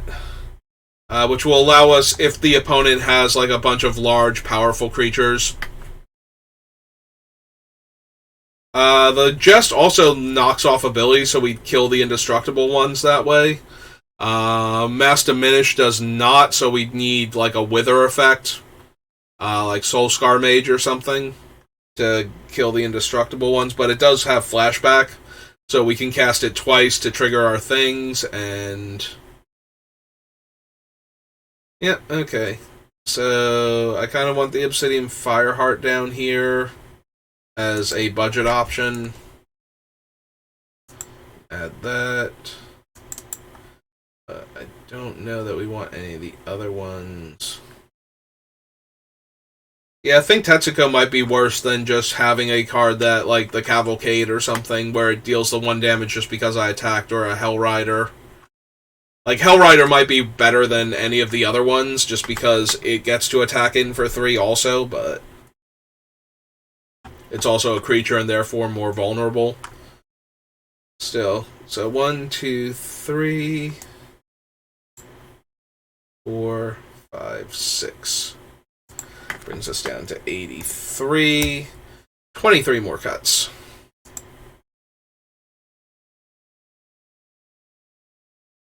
Alright. And roughly a third of the deck has to go. So, what else is not doing anywhere near enough anymore? I guess since I'm not Storm, maybe I don't need all of the mana rocks that I have. I need some of them. We still want to get to, somewhere in the neighborhood of 6 mana, preferably by, turn 5. That way we can just drop a larger spell, like Chandra, Awakening Inferno.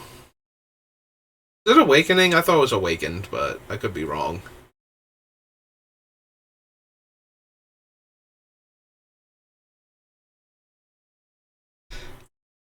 Excuse me. Yeah, staring at the list, constantly going over it. Yeah, okay, I can... Like, Staff of Nin's been, like, a hem and haw. Do I really want to cut this?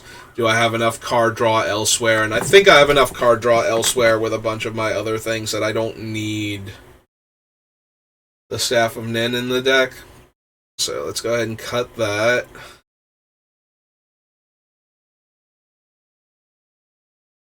Archmage Emeritus. Maybe we don't need the exploration either. Like, it's definitely okay. But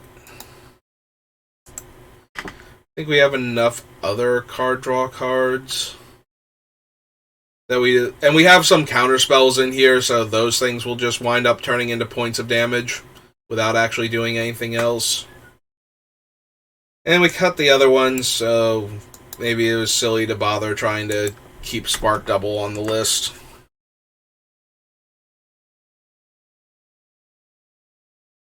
Ring Mystic, Electrostatic Field, Goblin Chain Whirler, Talon Summoner, Archer.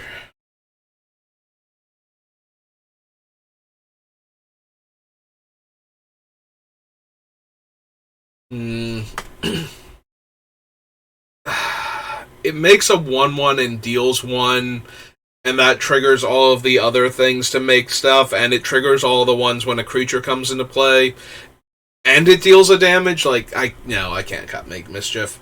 It works with everything that we have in the deck, basically, that's trying to deal a damage somehow. And itself deals a damage, so that's just way too many things. Maybe we cut the Satyr Fire Dancer. Satyr Fire Dancer is only really good when we have repercussions going. Like, it's kind of mediocre otherwise. Deals damage to an opponent. This deals that much damage to a creature that player controls. Like, it's good for smiting 3 toughness creatures, but in much the same way that most of my other stuff is really good at that. But it's like another way. Like, if we dealt 1 damage, technically we can use it to, like, kill 6 toughness creatures. If we deal 1 to the opponent and to their creature, then Ghyrson will shoot both for 2. And then we'll deal 1 more to the opponent's creature from the original ping because of the Satyr Fire Dancer. And so that will give us the 6 damage. Like, we don't get to do the other 2 from Ghyrson to it and kill an 8 toughness creature, but I feel like we're going to wind up cutting it, but I'm going to give it just a little more time. I try and hang on to Snapcaster, but I don't know if we can without having to cut something more on topic.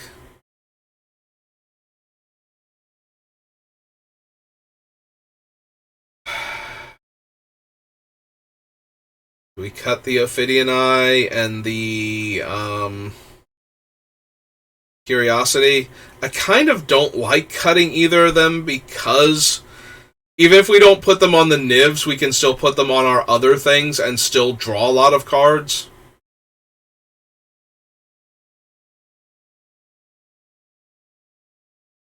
Like, we're not limited to just Niv Mizzet and, Niv Mizzet Paran or whatever. We can put it on any of the things that deal 1 damage to each of our opponents and get to draw, like, 3 cards whenever we deal damage, whenever we trigger things.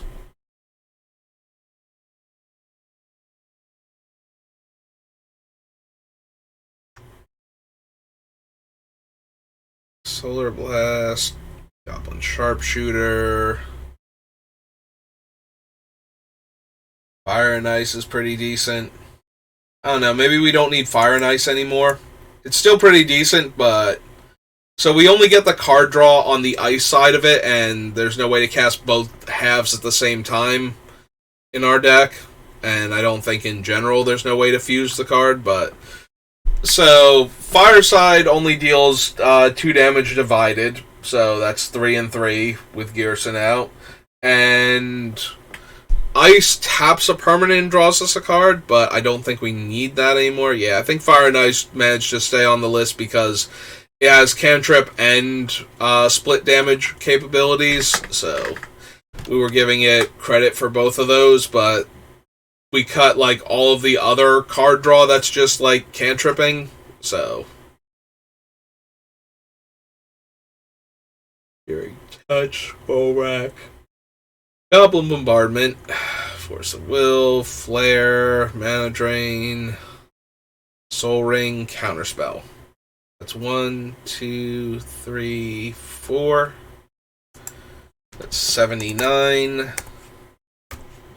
19 more cards to go. We are almost there. We are making progress. We are going to have to cut something that I love in this deck. I don't know what it is yet, but something's going to go and it's going to make me real sad. Maybe we can cut the Misdirection and have that be our substitute Force of Will for the more budget-conscious concerns. Because I don't think we need a lot of counter spells in this deck. I just want a little bit of counter magic. Mostly to protect Ghyrson. But if I'm going to run Misdirection, and I wanted to primarily protect Ghyrson, I should probably just be running Deflecting Swat instead, since I would control my commander, and I'd be able to misdirect the spell away from him, so... Yeah, I think we can take Misdirection off and put that in the budget considerations as a replacement for either Fierce Guardianship or Force of Will.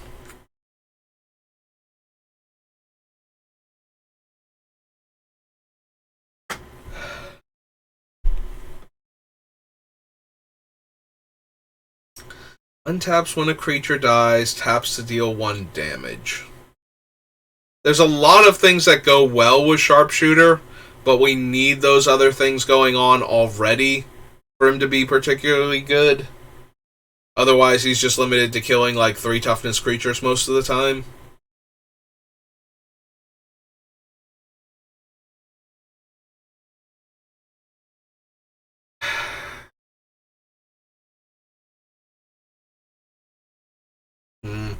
Might be Sharpshooter. I'm going to give it a little more time. Let my brain mull that one over a bit.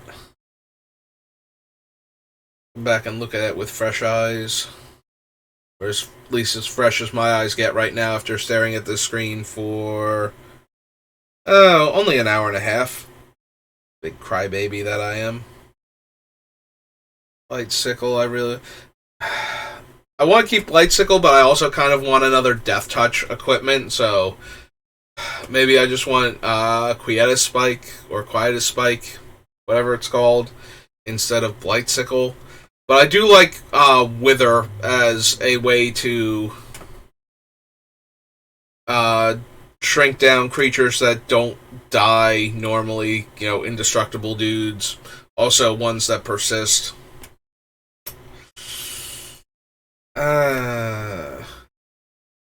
Maybe that's just too cute a trick. Maybe I don't have room for that. I do already have the Soulscar Mage, but I like having 2 ways to Wither. I would like to have 2 ways to Wither and 2 ways to Death Touch, if I'm being perfectly honest. Just so that way I can kill larger creatures. It's gonna be the Satyr Fire Dancer. We need to make cuts.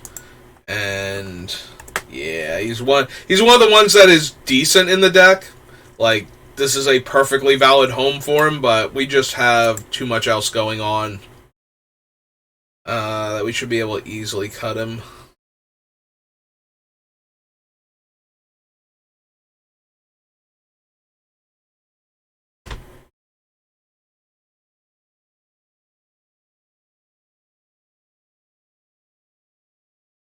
Mystic, Niv-Mizzet Paran,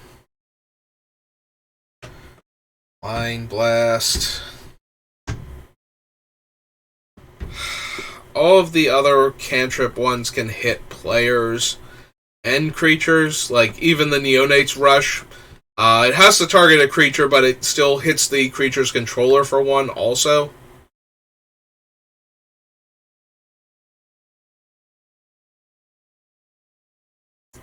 Alright, we need cuts. I think Blind Blast is gonna wind up coming off the list then.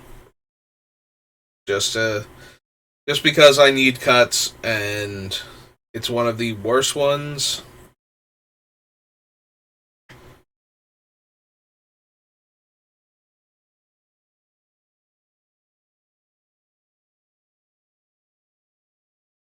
Yeah, deals 1 damage to a creature and 1 damage to the creature's controller. Festivities, Flame Breather, Lambalt Raconteur, Maniform Hellkite I want to keep. Arcane Bombardment I probably want to keep still, I think. Do I need Arcane Bombardment? It starts off as a 6 mana do nothing enchantment. And when I cast my first instance, I exile a random card from my graveyard, then copy all spells exiled this way, and I may cast any of those copies. So, even just by casting one spell, we get another spell for free.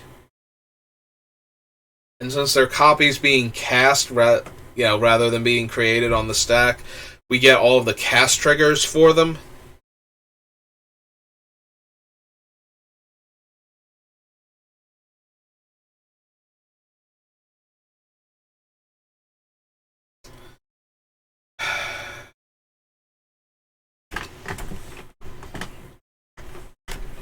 Yeah, okay, I'm going to leave Arcane Bombardment for now.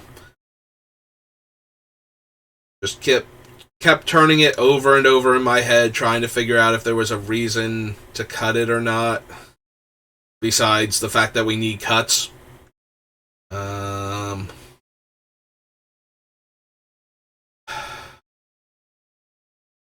Maybe I don't need the Scepter. I have a bunch of other artifacts that tap for mana. And this deck is not as mana hungry as the Storm version was. And the Scepter is a $17 card, whereas Gilded Lotus is like $2 or something. Hey, I need cuts. We'll drop the Scepter. So we have 1, 2, 3 with the Fire Dancer, and 4 with whatever this is below it.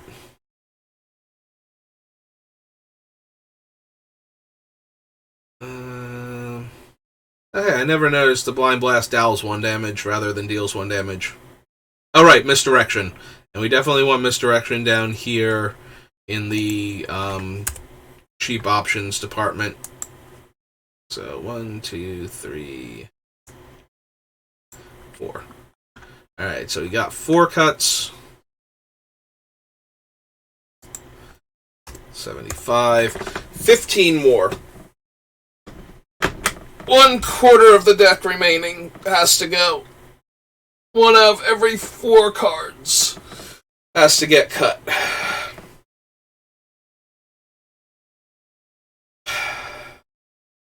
These last 10 cuts are gonna kill me. There's so much stuff I don't want to lose.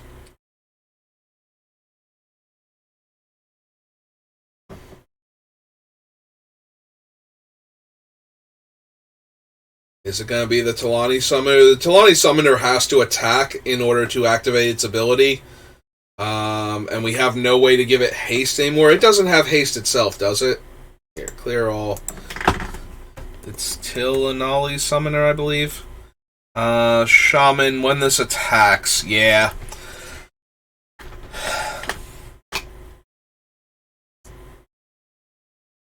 Yeah, okay. Doesn't have haste, has to attack. We have no haste granters in our deck anymore. So that one's just gonna have to go.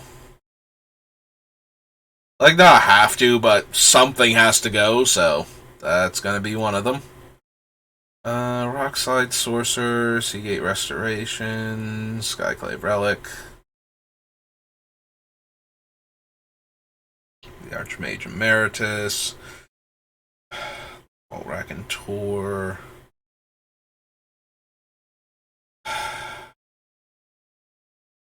Is it gonna be Arcane Bombardment? Is it gonna be... Do I cut one or both of these things that make all of our opponent's creatures 1/1s? We can deal a lot of damage to stuff, potentially. Like, it's making the stuff more vulnerable, but if we have the Death Touch equipment on, like Ghyrson, then it doesn't really matter.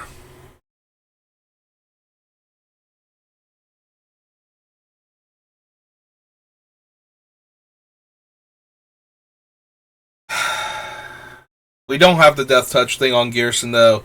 Although we do need one of the other cards to make these work. Like, if we turn all of our opponent's creatures into X1s and then cast one spell that deals 1 damage to kill one of their creatures, that creature has to be really super important and have more than 3 toughness naturally in order for that to even kind of be close. And I lost my headset again. All the stress is just stopping the headset from clinging to my head. Also, the amount of, like, rubbing my head and trying to... We need cuts. We need 1/4 of the cards left in the deck to go. Roughly. And... not even roughly. Like, each of the non-land cards, we need 1 in every 4 cards to go. So, for every 3 that we keep, 1 of them has to leave. Talani's Summoner, yeah, maybe it is just these. These are interesting cards to have in the deck. Like, if you want to cut some of the other stuff and leave them in there, because you play against a lot of, like, mid-sized creature decks. But I need room, and I don't know what else to cut at this point. That's not going to make me sad. Like, we're still going to have to cut stuff that makes me sad, so if I can cut the stuff that is interesting but not the be-all, end-all, then...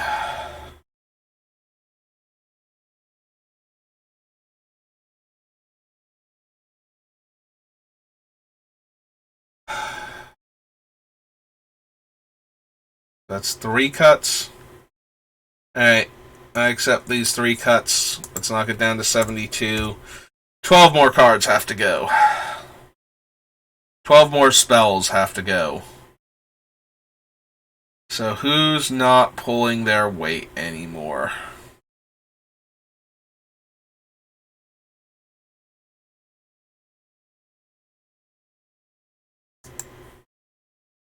I don't want to lose something like Caltrops. I really like the way Caltrops works in this deck to ward off, like, players just pinging in for damage. Like, it kills all the X1s forever, and as long as our commander is in play, we're safe from, like, anything with less than 4 toughness.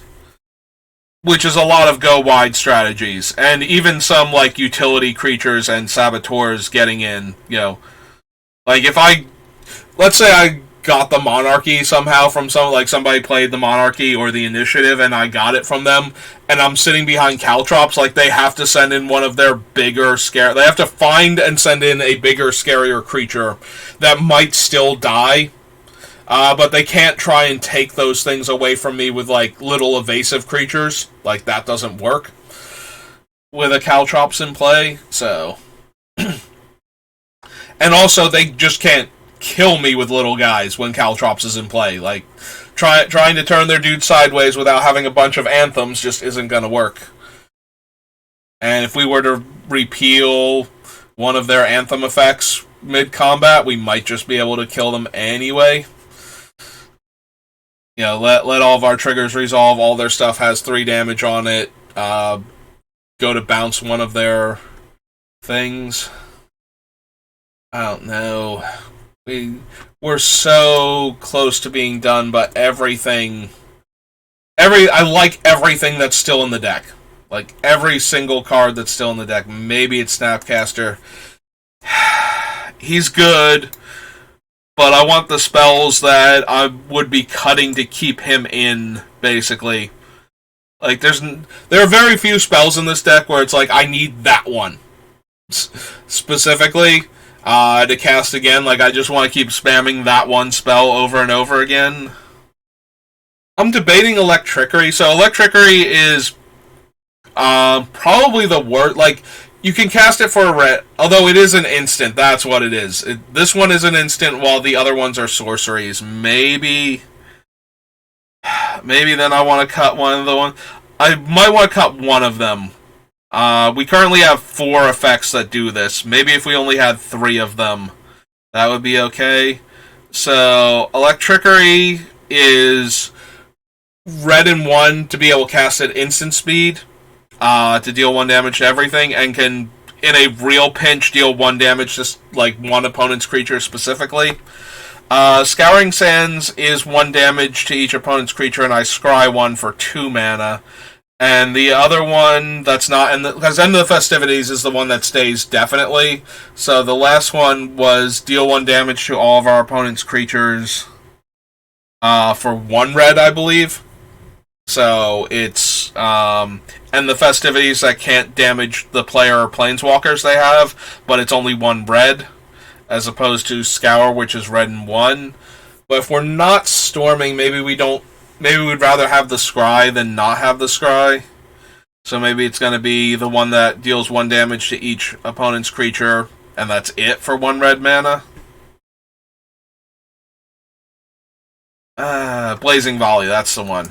Deal 1 damage. Della 1 damage to each opponent's creature. Well, I certainly don't need anything that Della's 1 damage. That doesn't trigger Ghyrson.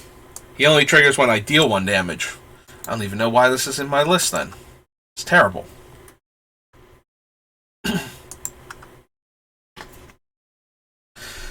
Alright. That's 2 more cards. Chain Whirler is just a 3/3 body that ends the festivities, and I can't imagine cutting that in this deck.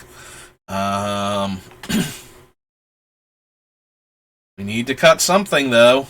And I don't know what it's gonna be. Maybe it's Rao. Maybe I don't want... like, Rao's so decent with... just because I cast the spell and I deal the 1 damage. Like, he's just a static deal 1 damage. But we don't protect him as well without something like Caltrops in play.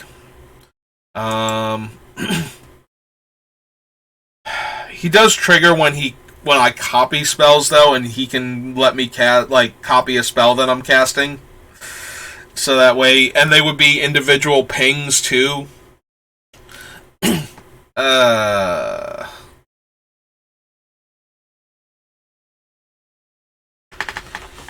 Shark Typhoon, Rockslide, Sorcerer,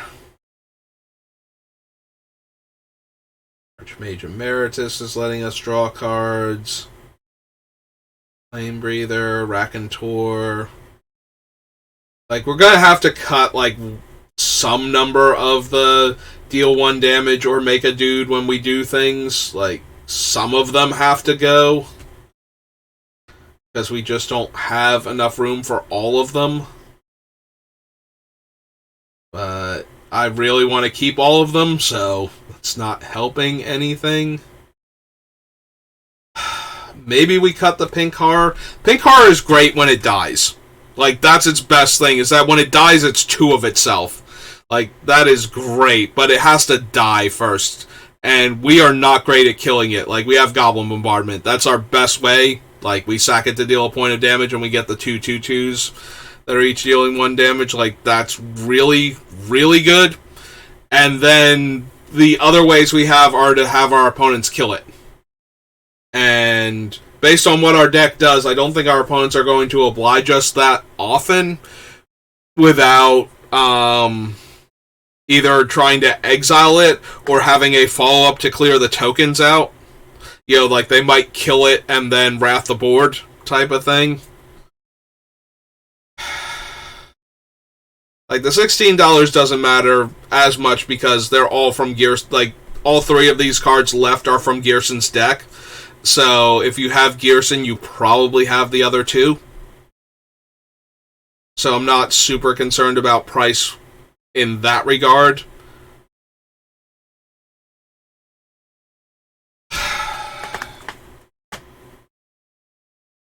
Alright, we come back up here, we go down to 70. We need 10 cuts.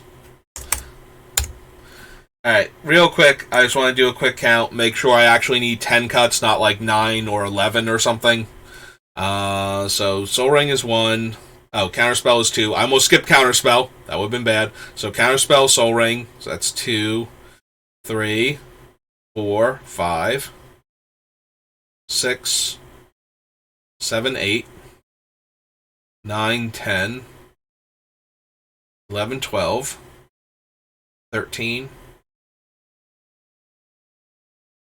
14, 15, 16, 17, 18, 19, 20, 21, 22, 23, 24, 25, 26, 27, 28, 29, 30, 31, 32, 33, 34, 35, 36, 37, 38, 39, 40, 41, 42, 43, 44, 45, 46, 47, 48, 49, 50, 51, 52, 53, 54, 55, 56, 57, 58, 59, 60, 61, 62, 63, 64, 65, 66, 67, 68, 69, 70, 71, 72, 73. Coming up with 73 cards left in the deck. Was I at 70 before? I have 73 cards. I have 3 more cards than I thought I did. Oh, that hurts. That hurts a lot. We were at 10. We need 13 cuts somehow. Ow. My soul. It is crushed beneath the weight of the 13 cuts we need to make. I mean, I'm glad I did the count, because I would have been sad anyway, like, regardless. And we're done. Just quick count, make sure we've got 60, and we have 63, and be like, oh, come on. I just cut, like, this card, and I need to cut 3 more now? Yeah. Still would have been terrible. Oh, that hurts. That hurts a lot.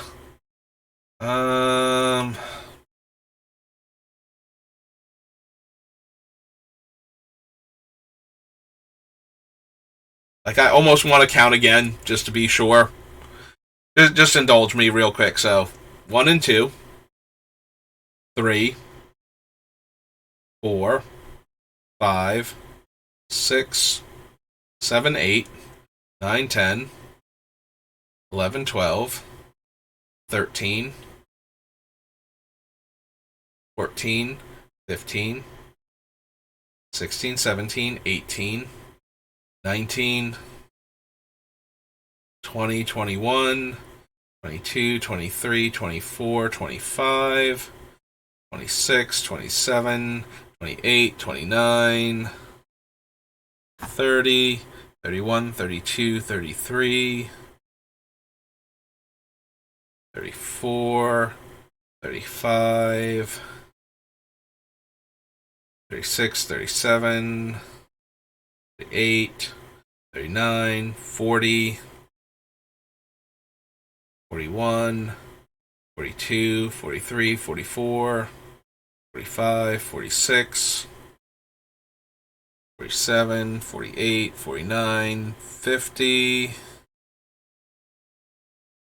51, 52, 53, 54, 55, 56 with Skyclave. 57. 58. Okay, 58 from Neonate. 59, 60, 61, 62, 63, 64, 65, 66, 67. I feel like the count is already different. 67, 68, 69, 70, 71, 72. Now I'm coming up with 72. Oh, no, wait, 73. Never mind. Same count. Okay, so we do have 73. That is an accurate count. Alright, never mind. We're at 73. Okay, so somewhere along the lines I thought I cut 3 more, or I math failed, and reduced the total amount by 3 more than I should have. Either way, 13 cuts left. So, almost a quarter of the deck remaining. 1 in 4 cards has to go. I've already scrolled past 4 cards that were non-land, so... Is it Flare because it draws me the card next upkeep? I mean, we already cut Blind Blast, and I really, really like the cantrips that deal 1 damage and draw me a card. Like, I think that's some of the best stuff in our deck. Searing Touch has buyback. Maybe we're cutting the Curiosities then? Are we cutting the Curiosities, or do we cut the Nivs? Like, Nivs are like big targets. They're like 6 mana spells. And we have, aside from like Force of Will and Fierce Guardianship, like no real way to protect them. But they do so much, like, and the one Niv is hitting the opponent even. Like, maybe we can cut original Niv Mizzet Firemind, but Niv Mizzet Parn is just, I think, way too good. Like, they have to cast a creature spell that gets rid of him, or like an artifact that will kill him, in order for us to not draw the card off of them trying to kill him, and thereby at least getting the 1 ping in. So, yeah, if we can just get that from Niv, I think that's good enough. Maybe if we cut the other Niv, I'm kind of still hesitant to cut the Curiosity, because that goes on like any of our things that ping all of our opponents to let us draw a bunch of cards, and I think that's still good enough. Like, I like that card advantage in here.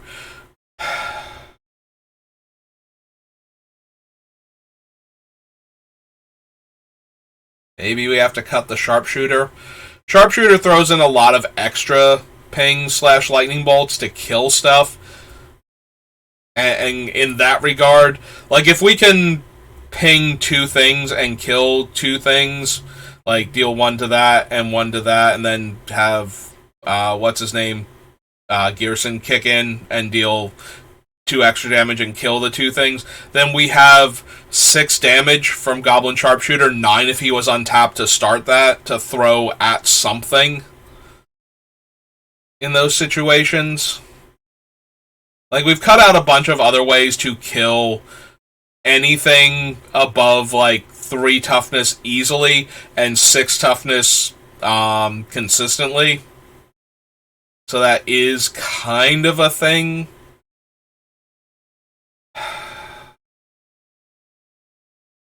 We need 13 cuts. I'm trying to talk myself into cutting things that I really like and really want to keep in the deck, because they're all really good. Maybe we cut this Niv, though. Right, like right now, this Niv is on the chopping block. Pyromatics is such a good mana sink. I hate to cut it.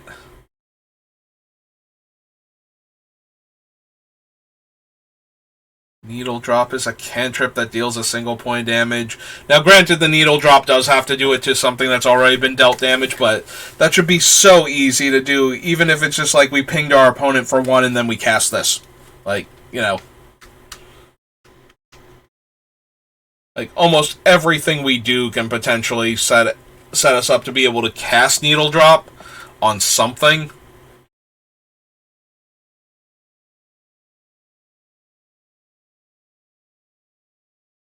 Really want to keep the Basilisk Collar, like the Basilisk Collar, and to a lesser extent the Scythe of the Wretched or whatever, Withering Scythe, whatever the one from Shadowmoor is that we already passed. But I really want to keep those in if I can. Maybe I can't. Maybe I just don't have room. If we count the Chain Whirler as another way to deal 1 damage to everything, do we cut, like, the Scouring Sands or the Electrickery?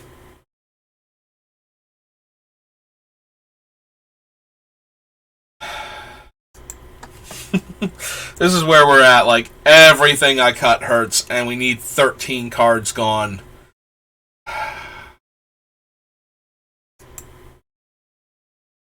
I've cut a lot of ways to make a ton of mana. Like I've cut the one artifact that taps for 3. There is some merit to cutting 1 or 2 of the more expensive mana rocks. Like cut like 2 of them. Like cut or maybe even 3 of them, but throw in like a Felwar Stone or something, so that way I have more early mana acceleration to get me to like the 6 mana that I need. Because if we leave in like the Lotus and the Skyclave Relic, I don't know that we actually need them. So if we were to cut like some of the more expensive mana rocks and put in like a cheaper mana rock or 2 to replace like 3 or 4 more expensive artifacts going, maybe that helps. But if we treat the Chain Whirler Whirler as the 3rd deal 1 damage to all of my opponent's things, then maybe we can cut Electrickery. Although, we can cut Electrickery or we can cut the Scouring Sands. If we cut the Electrickery, we lose the ability to do this at instant speed. If we cut the Scouring Sands, we lose the Scry when we do it. I'm a little more inclined to want to be able to do it at instant speed. Like, if the opponent decides they can attack into our Caltrops safely with, like, some of their larger creatures, then sudden Electrickery would just blow them out, killing multiple creatures. Yeah, I don't think I can cut the Soul Scar Mage. I think that's doing way too much work in this deck. Yeah, maybe we cut the Scouring Sands. I'm not thrilled with it, but I'm not thrilled with any of the cuts we're going to be making at this point, so. And I think the Electrickery's better. Because it's one of those two. It's either Scouring Sands or Electrickery. The other two are just way too strong in comparison. The Chain Whirler is a body that deals 1 to everything, and the Festivities is 1 mana and deals 1 damage to everything that's not mine, so. But maybe we can cut the Walking Ballista, and we can cut, like, some of the more expensive mana rocks, and then throw in, like we cut, like, all of the 3-drop ones and higher, and we put in, like, 2 2-drop ones instead to make up for that. Like, we put a Felwar Stone in, and maybe Fire Diamond, because we have slightly more intensive red mana requirements than blue. And then we have the Cold Steel Heart, Soul Ring, and Izzet Signet on top of all of those.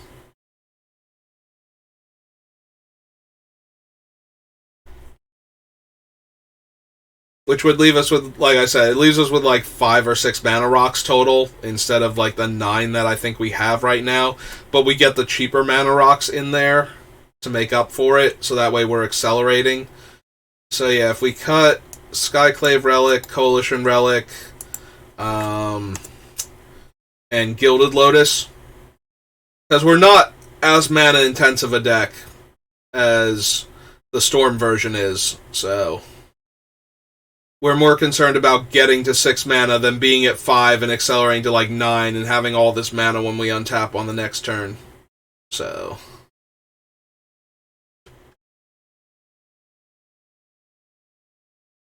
Alright, we have Arcane Signet too, so yeah, that's another 2-drop mana rock that we get to keep. We're gonna wind up losing the Pink Horror. I feel like it's so good, but it's just not quite there. And the Exalted Flamer gets us a spell back every turn, in addition to pinging once for every time we cast a thing. So, like, it goes really good with Ghyrson, so I don't think we can cut it.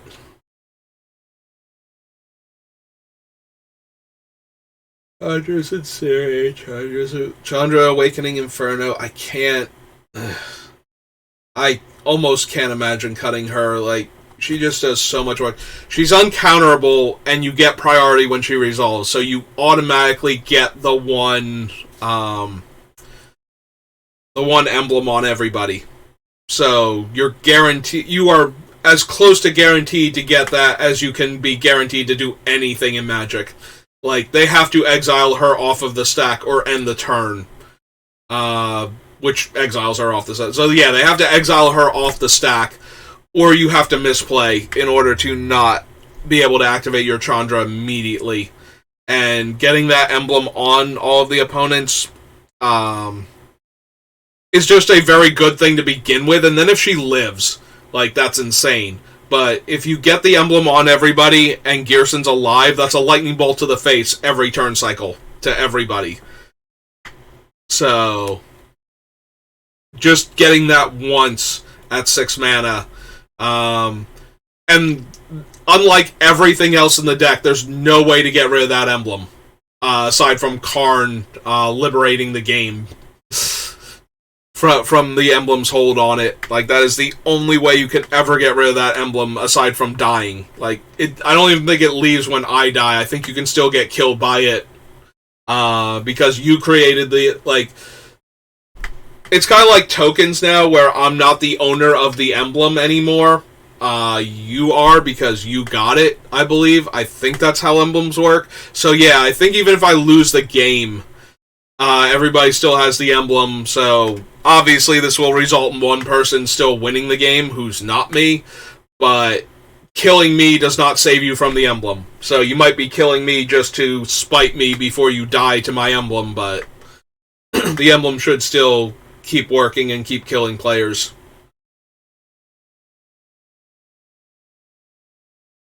It's 3 cards we've cut, which puts us... Alright, but one of them's an artifact, so I need to cut the other artifacts. Like the other more expensive artifacts. Mana Drain, Flare, Force of Will. I don't want to cut things. Like, it hurts to cut cards right now. Repercussion, Zap. Sharpshooter. Gilded Lotus. Yeah, we cut those 2, and there's like 1 or 2 more, I feel like. Yeah, okay, so that's Skyclave Relic. We definitely need Coalition Relic. There we go. And we cut the Scepter already. Do we have any... You have like 1 more 3 mana rock left in the deck.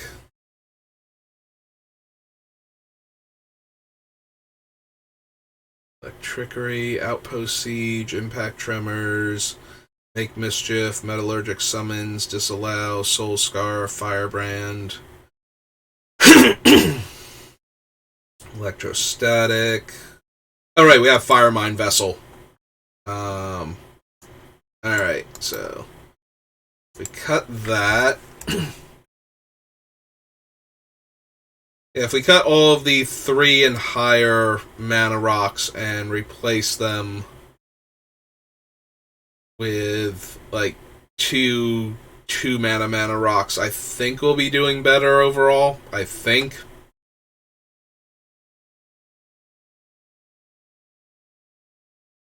Warm Hellkite, Arcane Bombardment, Witty Roastmaster. I don't think there are any more higher casting cost artifacts left in our deck, like Mana Rock style artifacts.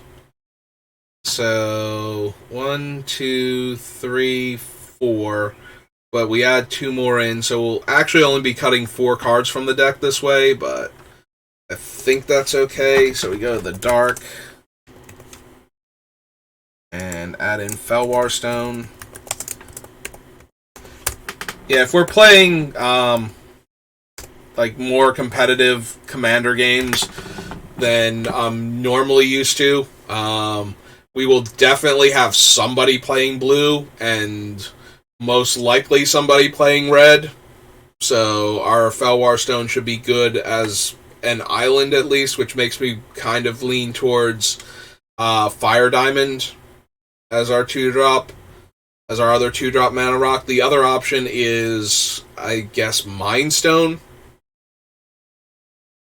I don't know, maybe it should be Mind Stone. Mind Stone's probably better, just a cantrip. I think Felwar Stone is fine. I think it will produce blue and probably red.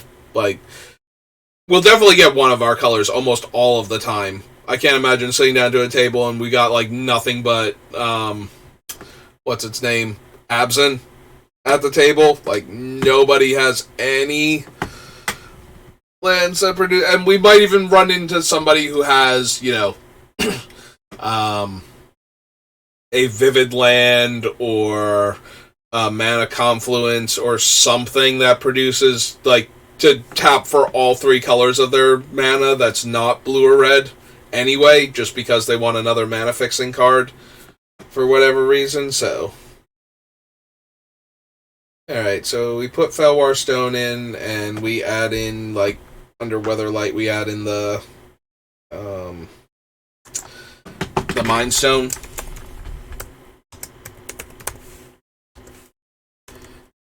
And that gives us functionally 4 cuts on this list, because we have 6, but we added 2 cards back in, so that's 4 cuts. Brings us down to 69. Woohoo! We hit the number that the internet loves. We now have a nice deck, and we're going to ruin it by cutting 9 more cards out of it. But we got there, and that's the important thing.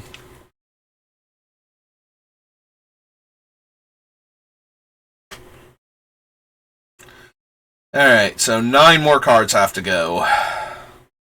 And I hate every single one of them that has to get cut now. Repercussions definitely stays. Repercussions is probably my favorite card in this deck. Like, I think it does so much. Just to keep punishing the other players for trying to do anything. Sharpshooters still feels like he's too good. Skull Clamp lets us draw too many cards.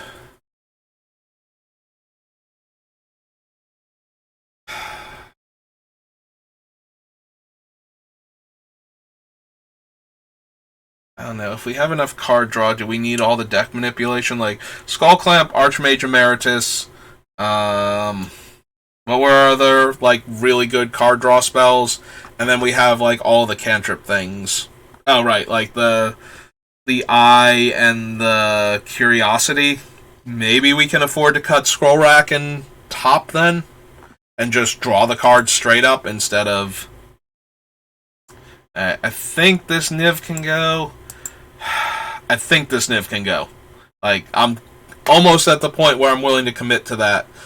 Only because we need to draw a card once that Niv Mizzet's in play to get the Eye and the other thing. Like, with the other Niv Mizzet, anybody casting a spell, including trying to kill Niv Mizzet, like, gets us the card and therefore the damage, and we start triggering that way, so...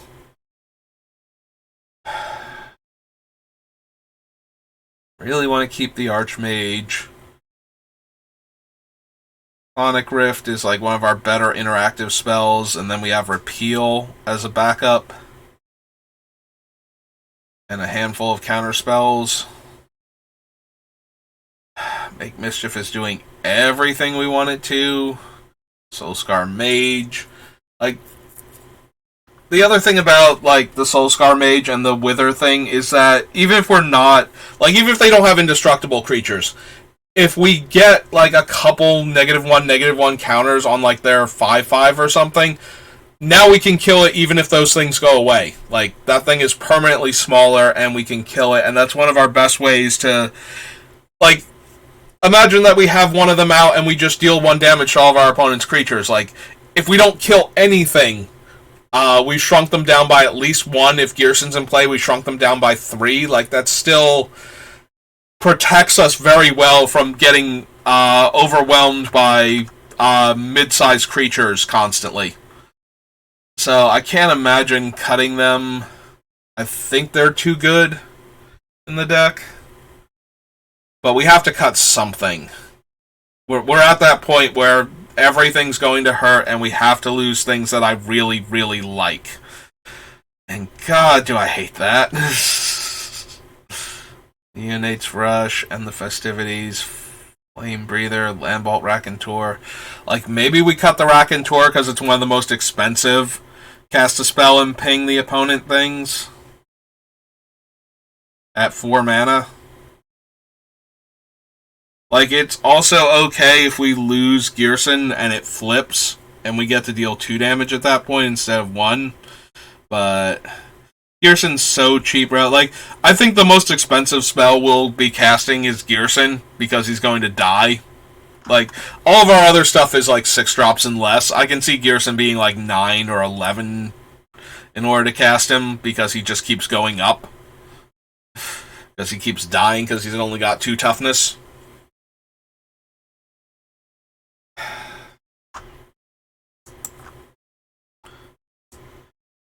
Yeah, if you're missing like some of the other stuff on this list that's dealing the 1 damage, but you bought the deck that has Ghyrson in it, by all means run the pink horror. I think it's very, very good in the deck, but I think everything we have left is good in the deck, and this one has a hoop to jump through to reach maximum potential. So, like, I can put him down here, or it down here. Definitely the pink horror.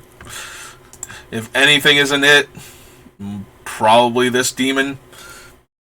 I can put it down here as a budget consideration, though, because of the fact that you can reasonably have it if you have Ghyrson. Like, I don't know that there are people that went out and bought Ghyrson by himself for like the $18 to $20.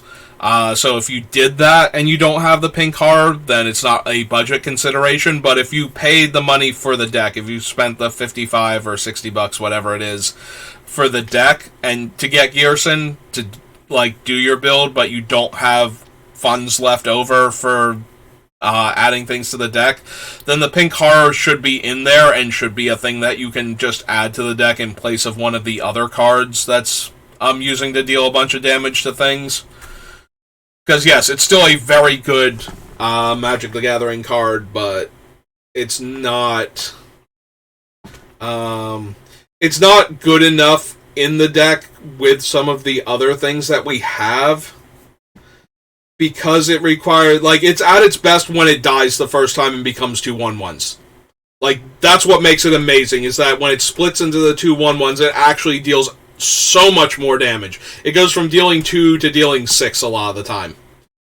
So that power level upgrade is so good that even though we don't have a ton of ways to kill it ourselves, I still kind of want it in the deck just because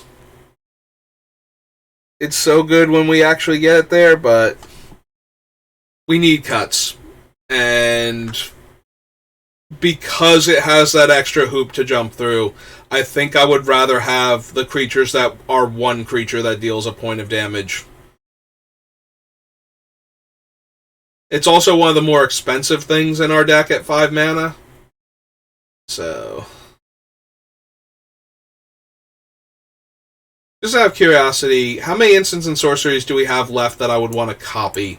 Because maybe we don't need Arcane Bombardment. Because if we hit a counter spell off of it, that only helps if we can then cast an instant in response to a spell we want to counter.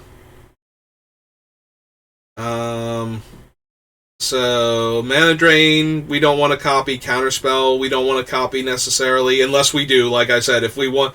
There are times when we would want that, where countering the spell, we cast, like, Flare or something in response to their spell so that we can copy the counterspell that's been exiled by it. Like, that would be fine. But, so Flare is one.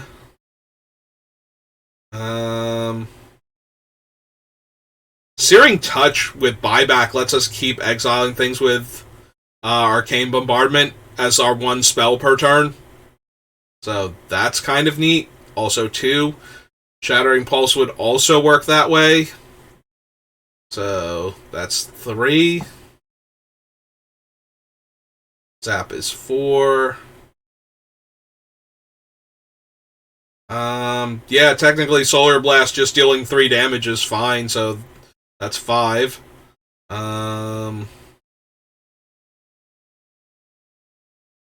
Electrolyze is 6. Pyromatics is 7. Because we are casting the copy, so we could replicate it. Yeah. Repeal is probably one of the worst because X will always be 0. But what are we up to? Like 8 now? With that one? Like, without the repeal? Needle Drop is 9, especially if we get any of the other damage dealers. Oh no, wait, the target already has to be dealt damage, I believe. I don't think Needle Drop is if it was dealt damage, I think Needle Drop is that was dealt damage.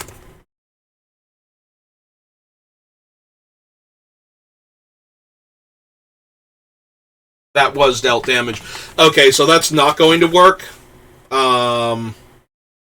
If we use it, if we cast it off of Arcane Bombardment, if we have, like, the first time it's not going to work. If we've dealt damage with any of the spells in the meantime, but we can't put it onto the stack if there's not a valid target for it, so we have to have dealt the damage to something already, and since it's a cast trigger, we won't get the, like, if we cast the spell to deal the damage, we need one of the other cast triggers to have gone off already and dealt a damage to something in order for Needle Drop to even be able to go on the stack.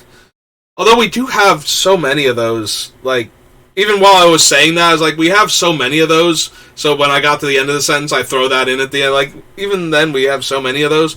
Because we do. We have all of these creatures that deal a damage when we cast a spell. So we just have to stack those triggers above the Arcane Bombardment, and then a copy of Needle Drop would be, like, copy Needle Drop would be castable at that point to deal the damage and draw a card. So yeah, I guess that's 9. Flame Jab is kind of a nombo with it, because we could accidentally exile the Flame Jab. But when we use Flame Jab as the thing, like, it will be on the stack from us casting it, so it can't get exiled from the graveyard. So if we're using Flame Jab to exile the other things in our graveyard, that's fine, but eventually we'll exile the Flame Jab, and so that's kind of a nombo. But in the meantime, it does a lot of potential work with the card just to get more spells underneath it.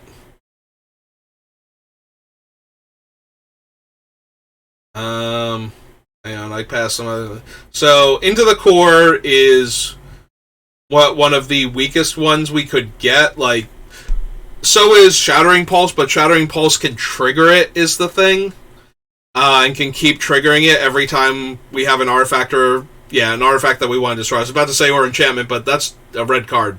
Red cards do not touch enchantments except for Chaos Warp. And like Anarchy if the enchantments happen to be white. But for the most part does not touch those things, so. But Into the Core would be a terrible one to copy, but it is another one to trigger it. Cyclonic Rift is fine, Electrickery is great. Yeah, I think we have more than enough instants and sorceries both in the deck and that we would want to copy. Like, in the deck to trigger it, and that we would want to copy if they were the things that got exiled because of the trigger. So... Also, all those copies are things that we're casting, which, yeah, we're copying spells, and Ral loves him some spells copied and spells cast. So yeah, I don't think we can get rid of Arcane Bombardment. I think there's enough in the deck that works with it.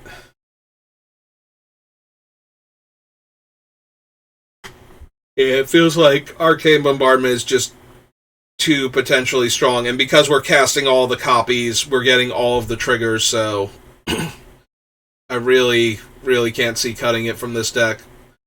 Like, I can imagine it coming down and like eating a disenchant effect immediately and not doing anything. So it's probably one of the weakest cards in our deck to that effect. We would need like 9 mana in order to cast it, and then try and cast our first spell as soon as it resolves, so that way we get one trigger and it copies one spell. But yeah. So that was what, 1 cut if we cut the pink car. That brings us down to 68.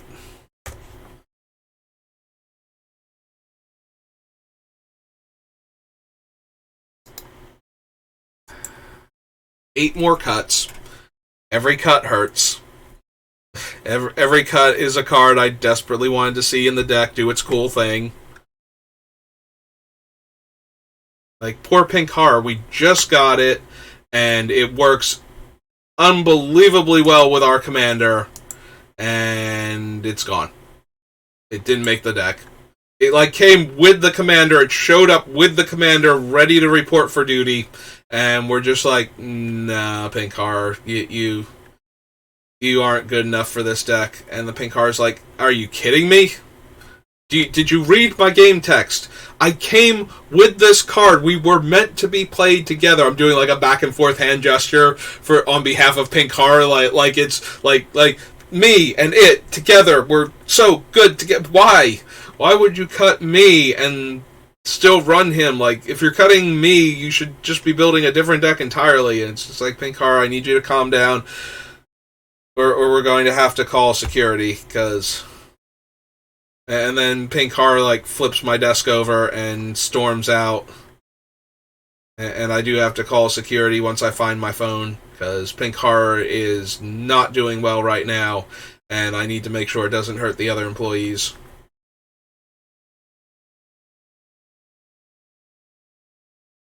It's gonna be this Niv, isn't it?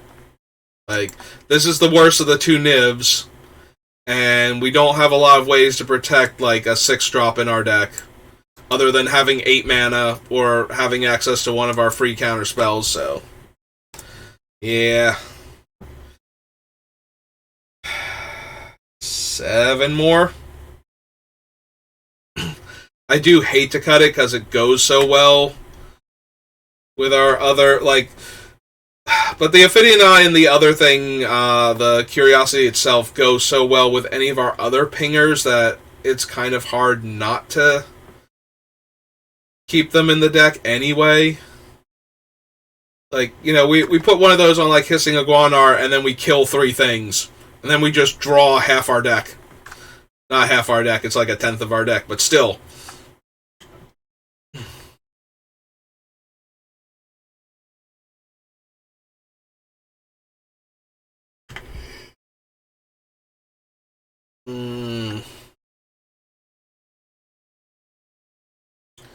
Everything that's left in the deck is really good in the deck. Or has, like, utility to protect what we're doing in the meantime. We're gonna have to cut... I think we're gonna have to cut Raconteur, too, as one of the more expensive pingers. Not because it's not good, but because we just do not have room. Like, and it's better, like, I think the Rockslide Sorcerer is better than the Raconteur, because the Rockslide Sorcerer, Rockslide Sorcerer does damage when we cast wizard spells also, which, like, 4 or 5 of our creatures, like the Niv Mizzet, the Archmage Emeritus, and like a couple of the other creatures are still wizards. So we'll get a handful of extra pings from him that we wouldn't get from Rakentor. Also, nobody can force the Rakentor in, like, nobody can force the other one to be a werewolf and lose functionally a point of damage each turn or each trigger. So we have that.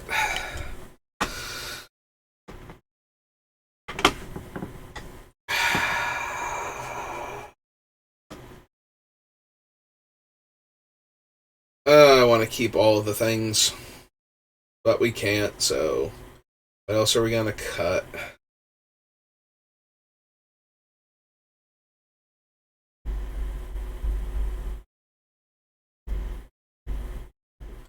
I can't imagine cutting this Chandra. I'm looking at her, and it's like, she's only 1 point of damage per turn, but she's guaranteed to be that, like, you know, and then there will be the times where we win the game because nobody dealt with her right away. You know, we just had Caltrops out, and they could not get to her in time, and she gets to put a second one on them before she dies, and then it's like almost impossible for us to lose that game. Like, that's 6 damage a turn while Ghyrson's in play, and 2 damage a turn when he's not. Like, if they can take him out for a turn cycle and we have to recast him, like, we're still dealing 2 damage a turn cycle.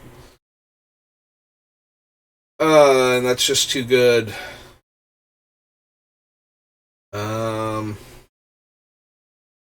Yeah, the incinerator is, like, it's cheap. There's a very real chance we can cast this for 1 red mana. So there's that, and there's also the fact that once it's in play, like, we get to deal the damage to the opponent's creature or planeswalker, and if we have repercussions out, which is our best card in the deck, I feel like, then it just tears the opponents apart. Like, it just does so much damage with repercussions in play. And it kills a bunch of our opponent's stuff without that. Like, we have all of the things that deal damage to opponents, like each opponent, when we do a thing. We have more of those than we have ways to deal damage to creatures. Which is kind of why I wanted the Satyr, but the Satyr only triggers off of instants and sorceries. This is non-combat damage, so it's always going to trigger off of all of our other stuff and just gun down their creatures so easily, I feel like, compared to some of the other cards. Like, this card is so good that it makes me sad we don't have more ways to protect it in the deck, because this thing is going to eat removal spells so hard, especially if we ever get repercussions in it into play at the same time.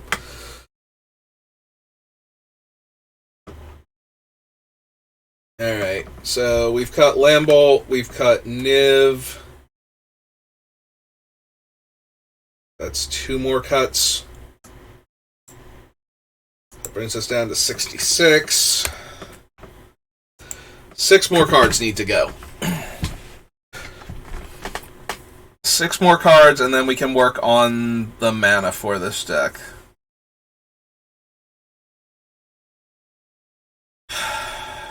Do we need the Mind Stone? I know I cut a bunch of artifact mana sources, but do we need the Mind Stone? Can we get by with... We have Soul Ring, Felwar Stone, Arcane Signet, Izzet Signet, is it just the 4 without the Mind Stone? Is there another one that I'm forgetting?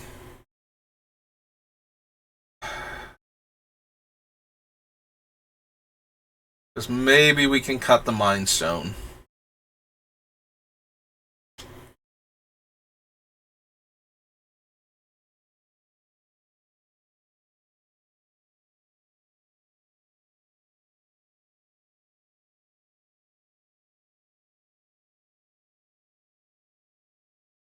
Right, that's Izzet Signet. Oh, Cold Steel Heart. Right. So yeah, maybe we can cut the Mind Stone then. And just lean on those cards. Plus our cantrips to make sure we hit our land drops.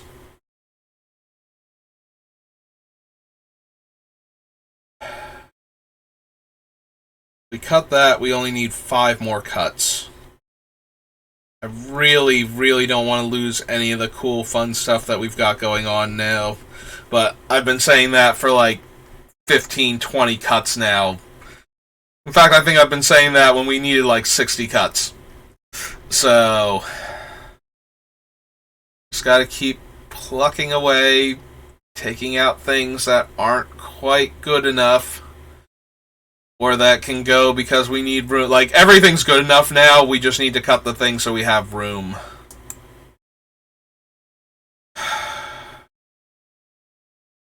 I have Flame Jab in here as a way to help us deal with Flood, which is still a possibility, but I've cut enough mana rocks that maybe we can't afford to spend mana and discard lands. Maybe we need the lands. Maybe we need to keep hitting land drops as often as we can. It's a possibility.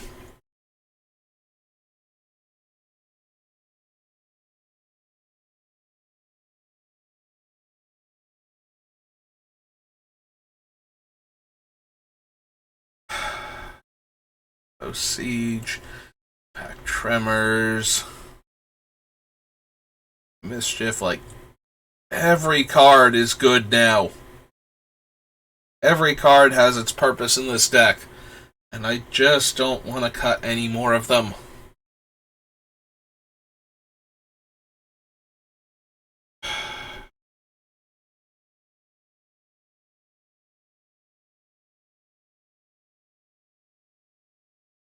It could be Ral. It could be Saheeli. Saheeli's kind of vulnerable, and we have a bunch of the other token makers.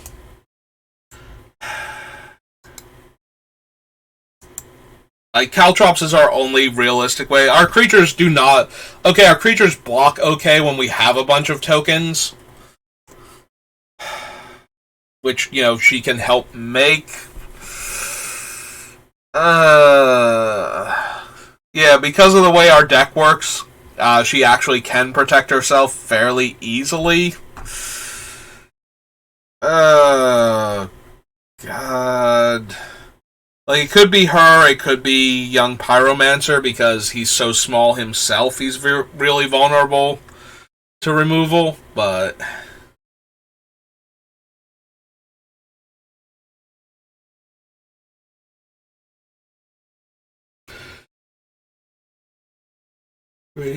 Flame Breather, Maniform Hellkite, Arcane Bombardment, Witty Roastmaster, Young Pyro. Is Young Pyro a wizard, by the way? I think he's a shaman.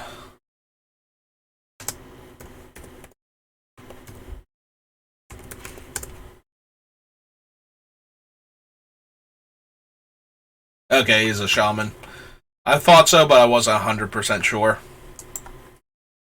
I was just wondering if he had extra synergy with some of our other cards.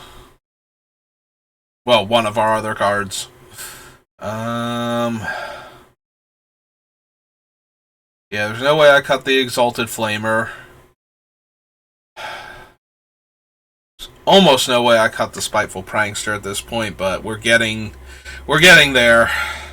Alright, so the Mind Stone is definitely one.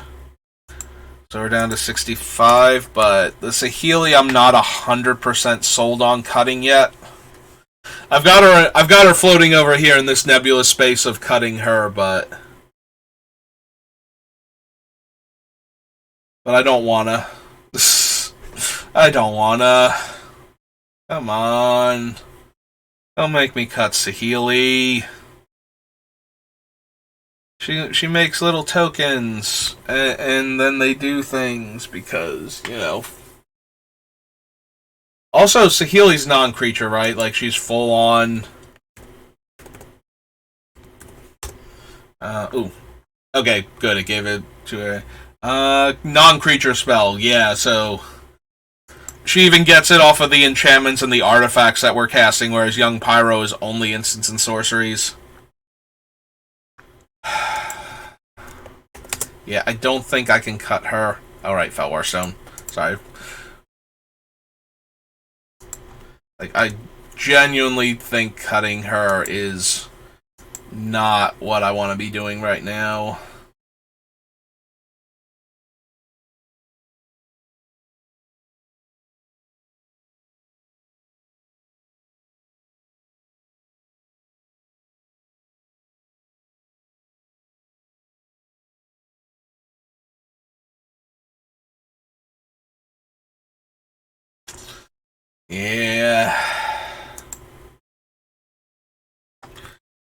have so many good cards, and we need to cut, what was it, 5 still? 5 cuts? Any 5 cards that we lose from the deck at this point is going to make me sad inside. So, what are they? Are they Scroll Rack and Top? And then we can cut down on the number of fetches I have, because I don't need them as much. It still seems bad. Like, there's so much card advantage to be had from, like, card selection from the top and actual functional card advantage from the Scroll Rack.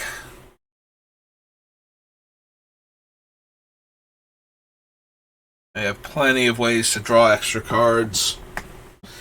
And I have to be careful I don't cut any of those, because that diminishes the Scroll Rack in the top a bit.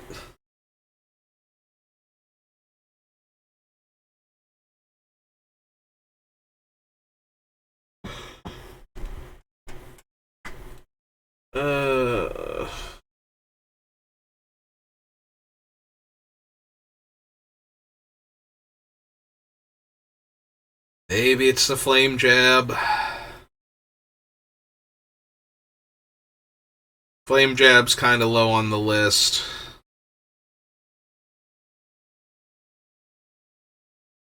Missing Iguanar and the other guy, the Prankster, don't care like whose creature it is, so even if other things are dying, we still get to throw damage around, which can make things awkward for other players. Like, you know, 2 other players are fighting, they get into combat, some of their stuff dies, and I get to throw some damage at anybody at that point.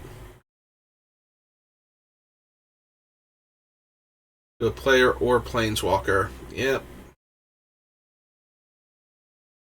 Faceless Collar, Into the Core, Cyclonic Rift, Electrickery.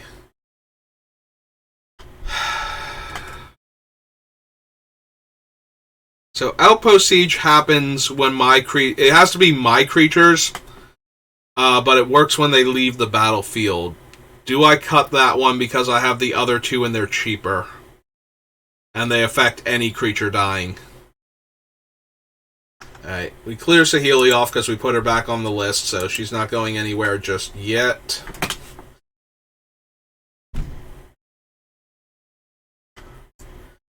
Maybe it's Outpost Siege.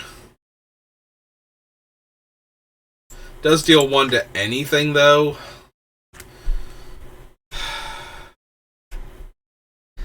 Every cut hurts.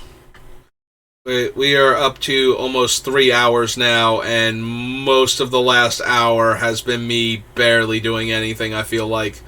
I feel like I've just been scrolling back and forth through this thing going, and we can't cut that, and we can't cut this, and maybe we can cut that. No, put it back on the list. You know, just...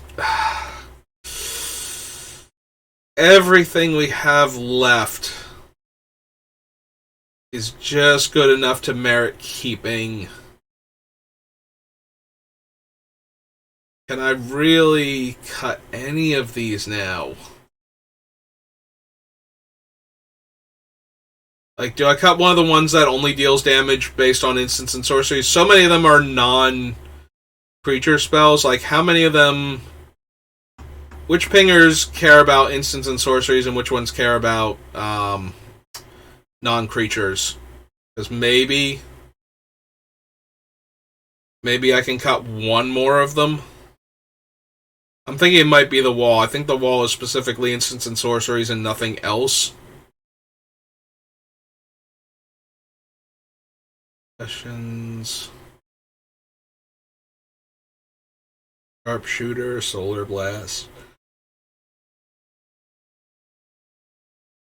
Living Stone, Skull Clamp. Up. Pyromatics, Repeal. Obsidian Eye, Needle Drop, Blight Sickle. Archmage. Iguanar is Death Trigger. Trickery. Outpost Sieges leaves play. Impact Tremors is enters. Inner sorcery spell.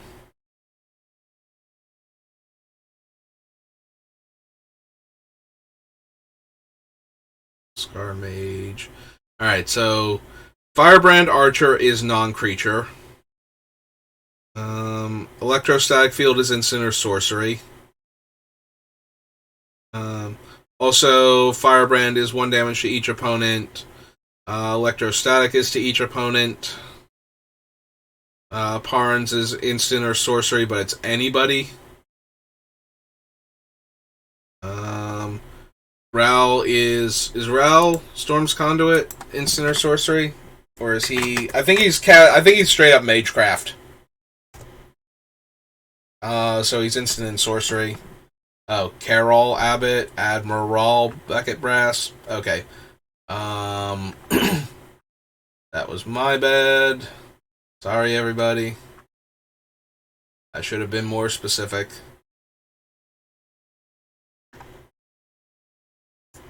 We go to 3. Are we in the R's already? Nope. Okay. There he is. Alright, so Ral Storm's Conduit is caster copy an instant or sorcery spell. Okay, so Ral is Magecraft.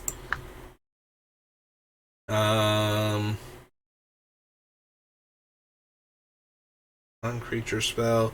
Instant sorcery, but I also get credit for like the tiny number of wizards we have, which is not nothing if we're going in comparison.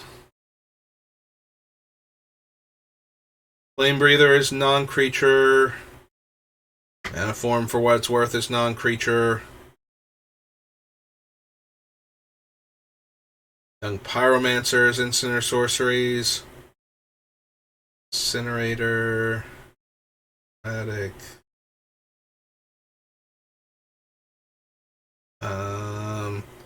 Exalted Flamer is instant or sorcery, but it also buys them back for me.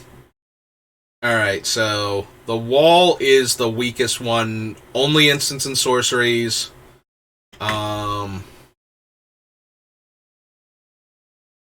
So I think the wall can go.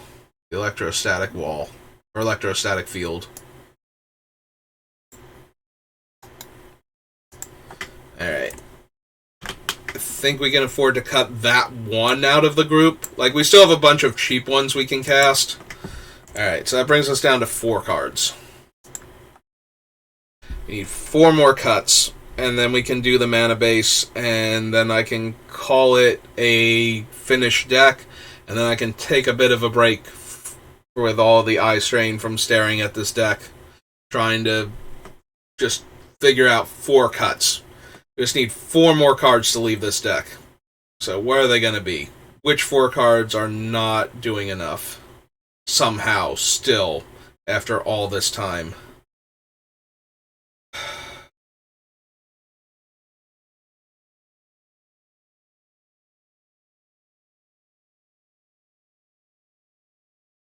I'm staring at Goblin Bombardment right now. But we still have enough things that to sacrifice as a way to finish the game off, so that way because we took out our ways to Wrath our own board. To get all the death triggers, so...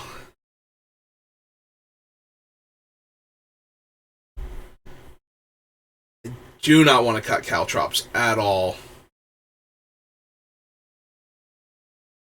I think it's too good defensively for us, and allows the Planeswalkers that we have... Like, it gives them protection at that point, allowing them to live long enough to actually kill our opponents with their abilities.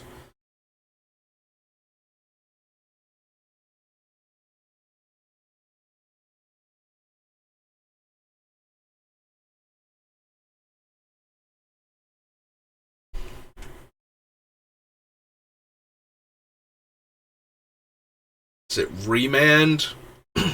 We have a handful of other cheap counter spells.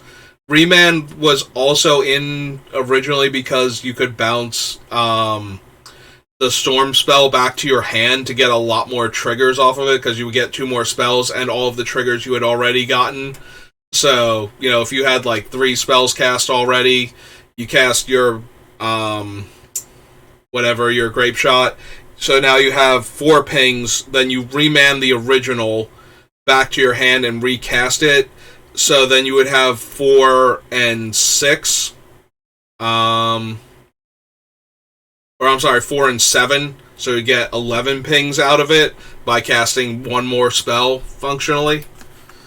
But maybe we don't need it anymore. Like, it slows the opponent down and or potentially counters the spell functionally because they can't cast it again in the same turn. But if they can, if it's a cheap interactive spell, then remanding it doesn't do much for us. Other than trigger a few things one last time. Most likely, before we lose them anyway. Unless we have specifically the card we need on top of the deck, like an actual counter. So maybe we can just cut remand at that point. Yeah, remand probably should have gone before like 3 or 4 of the last couple spells that we cut.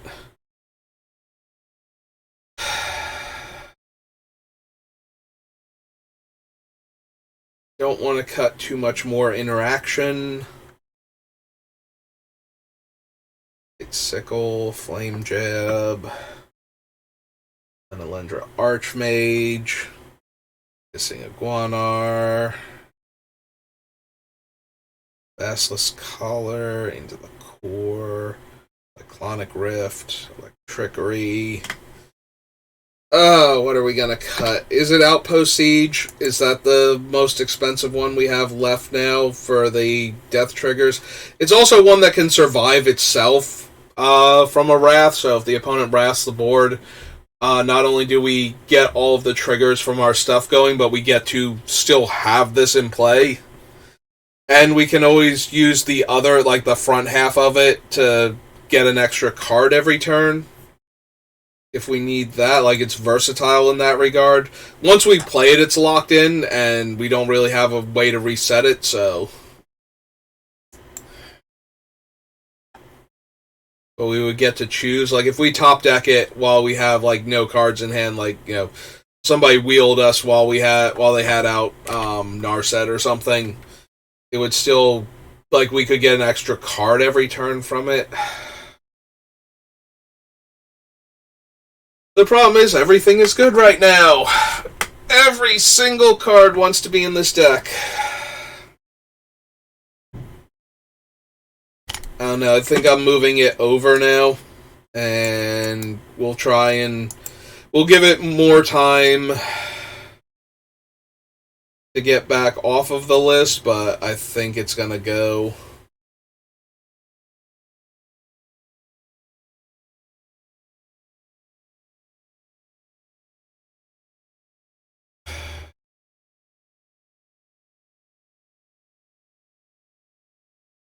Like, maybe Metallurgic Summons or Shark Typhoon.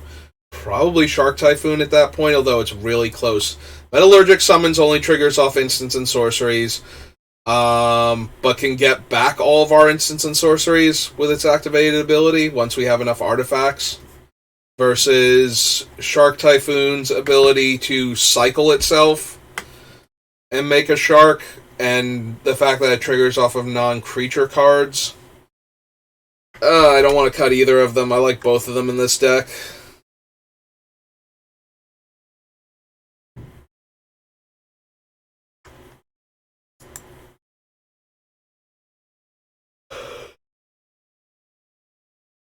Okay.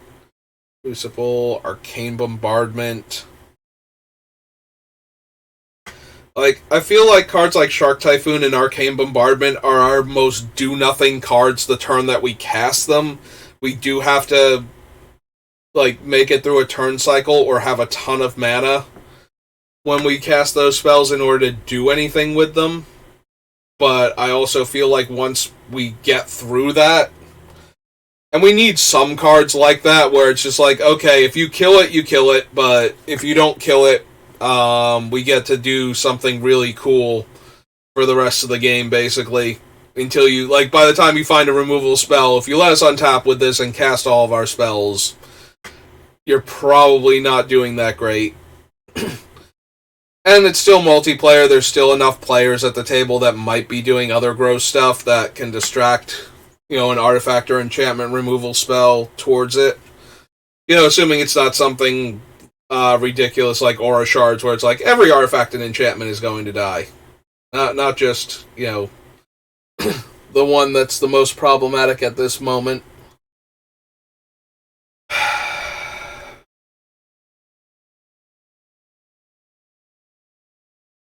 Incinerator, Arcane Signet, Fierce Guardianship.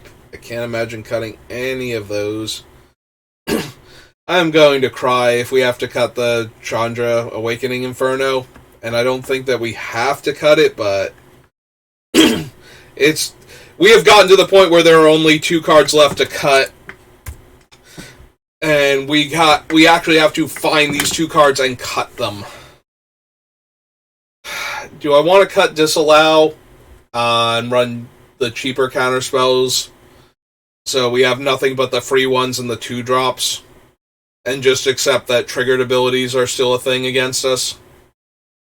Like, it's a good, generically, good counterspell to have, just because it can also counter the activated and triggered abilities.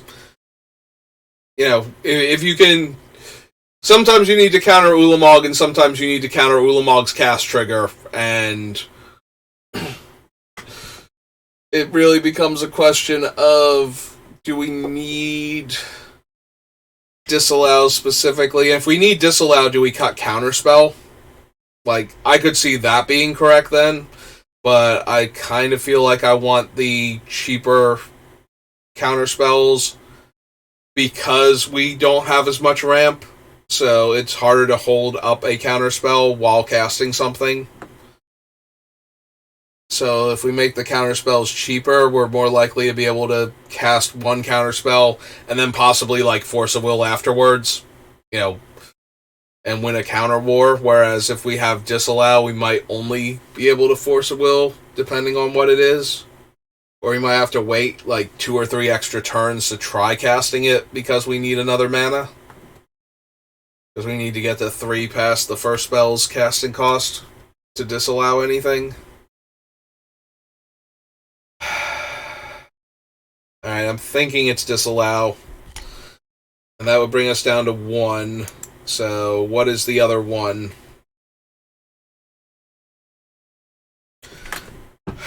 Which one of my children don't I love?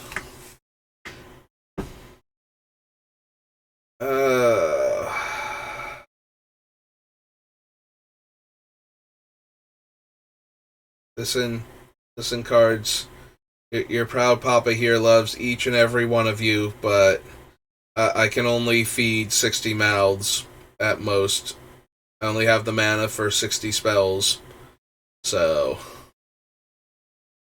I'm gonna need to send one of you to some place that can afford to take care of you, because I can't anymore. This is getting depressing. I love all these cards and I don't want them to go, but something has to give, and I don't want to cut a land like we did for the Storm deck, because we do not have as many cantrips in this deck as we did in the Storm deck. In the Storm deck, we had I think we still had 4 or maybe at least 3 of the 1 mana cantrips left in the deck. Maybe we did have 5. I was about to say 4 to 5, but I wasn't sure that was true. And then another handful of 2-drop ones and so on. So it was a lot easier to cut a land or 2 and not feel like I wasn't gonna, get to the amount of mana I needed in a much more mana-hungry deck, too. But because we've used the fact that we're not as mana-hungry to justify some of our cuts, there's the Disallow. That means that we can't go around cutting lands also. Because Magic does not work that way. You either have the lands and can cast the spells, or you have the spells that you can cast cheaply to go find more lands, but you cannot run fewer lands and expensive spells and have that work out. That's definitely not how the game works. 95% of the time. 5% of the time or such, you're going to draw some basics when you need them and be able to cast your spells on time, and everything's going to be great. You're going to love Magic.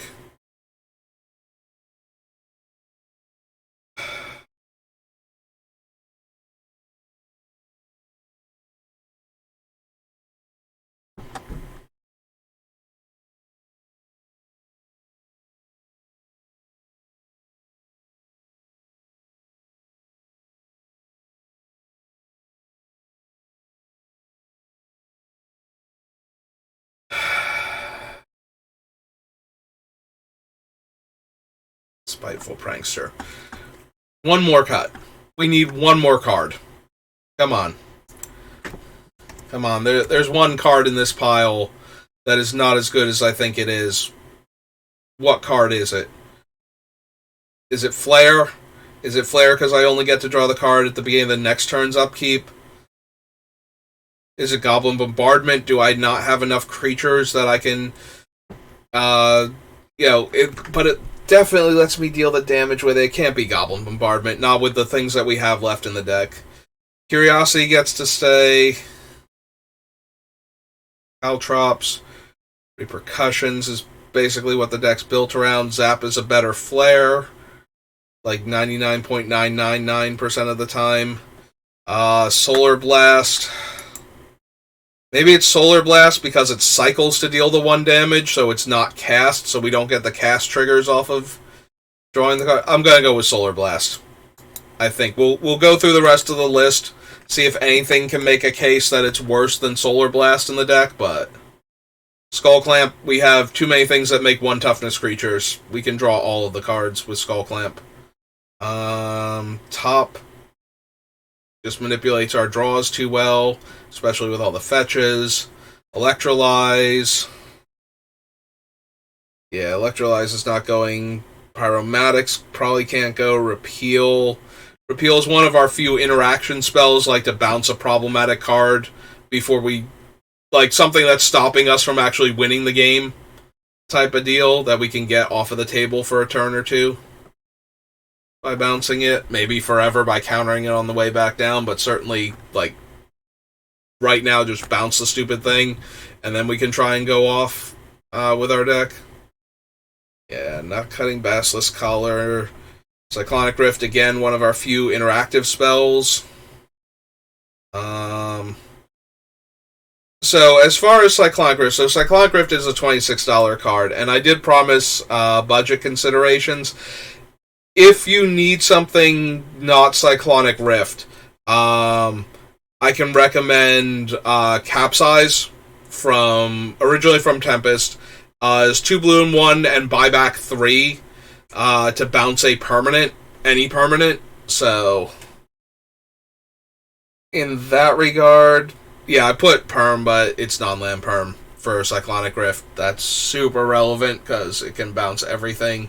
And if it were a one-sided upheaval against everybody else, yeah, that would be more than a tiny bit dumb. So it's not upheaval, it's just bouncing all the non-land permanents.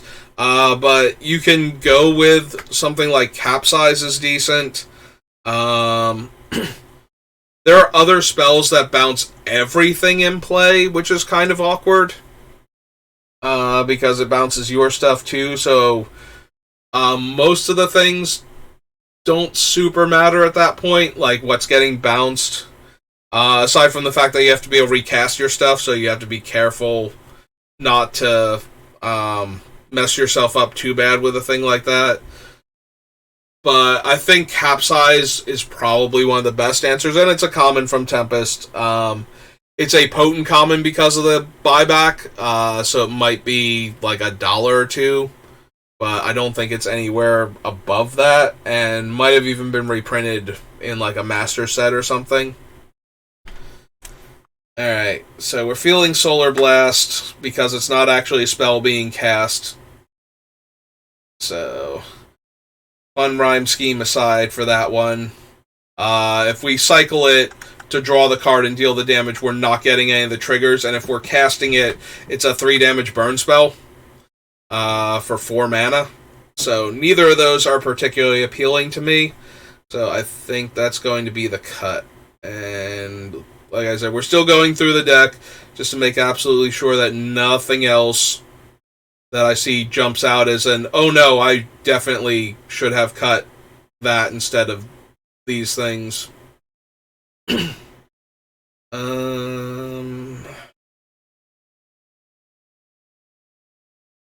Passivities, Kessig Flame Breather. Just get rid of that extra space. Aniform Hellkite, Arcane Bombardment, the Roastmaster, Easy, Chandra's Incinerator, Signet, Fierce Guardianship, Exalted Flamer, and Ghyrson Starn. Yep, okay. And then the Spiteful Prankster. Alright, it's Solar Blast. Solar Blast got to stay on the list way longer than it should have, and Disallow is going to be our other thing that goes. Wait, did I miscount? Alright, so we cut both of these. Let me just triple check, because if we have room for the Disallow can go back on. 1, 2, 3, 4, 5, 6, 7, 8, 9, 10, 11, 12, 13, 14, 15, 16, 17, 18, 19, 20, 21, 22, 23, 24, 25, 26, 27, 28, 9, 30, 31, 32, 33, 34, 35, 36, 37, 38, 39, 40, 41, 42, 43, 44, 45, 46, 47, 48, 49, 50, 51, 52, 3, that was Young Peasy, 54, 55, 56, 57, 58, 59, and 60. Okay, so we're at 60. We did not have room for one more card. I either forgot to take the Disallow off after choosing it, or assumed that I was taking Disallow and did that anyway. So, yep, okay, so he's at 60 for spell count. So now let's do the lands real quick. As we near our, three, I've been on for 3 hours and almost 15 minutes, so we're closing in on the 3.5 hour mark, but I do want to get Ghyrson done, since we're this close. Also, I will say, I like this version a lot more already than the Storm version. I think the Storm version is actually, way weaker than this overall. So, we don't actually have a way to interact with the opponent's graveyard in this deck, or deal with problematic enchantments besides bouncing them and countering them on the way back down. So, those might be some things to consider for, swapping a card or two out, but I think I'm okay with where Ghyrson is right now. And we are using our graveyard as a resource, I think still. Yeah, we have, Flame Jab and Arcane Bombardment. But it's not the end of the world if we get our graveyard removed, so I think a card like Relic of Progenitus would probably do okay in here.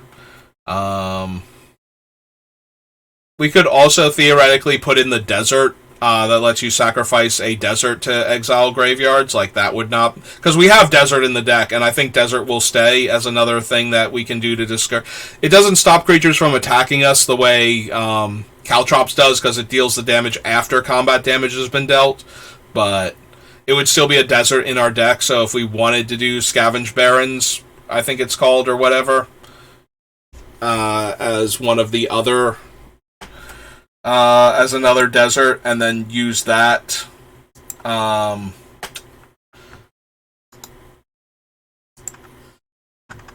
To be our graveyard hate card, I would not think that that was a bad idea. Like, I think that would be fine. Maybe even run the 2 cycling deserts just as an extra thing. But for right now, let's see what lands we have. And I'm probably going to cut some of the ones we have on the list because I don't think we need them as much. So we have Volcanic and Desert, so that's 2.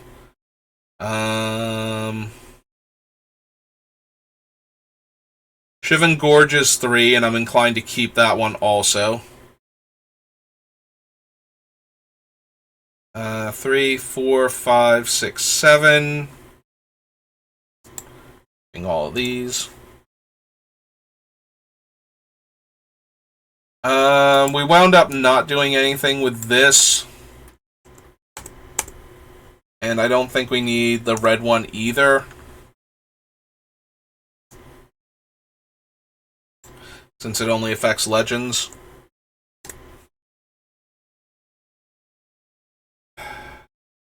Great, now I lost count. Sorry. My apologies. 1, 2.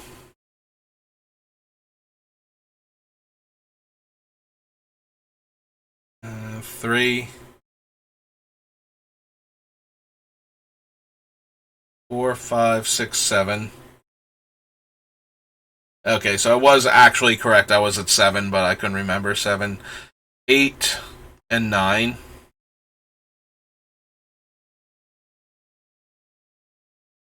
On 9. Reliquary Tower is 10. 11, 12, 13. 13.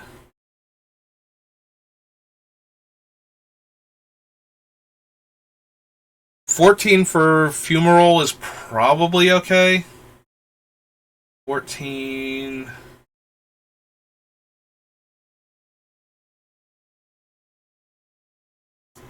I don't think we need this one, so 14.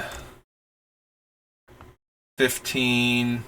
Probably don't need this one either. So we're at 15 right now.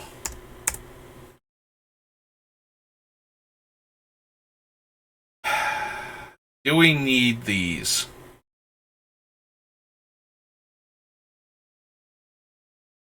Like the spike, we're at 15. Real quick, before I lose track again, we were at 15 lands. Just there. Okay.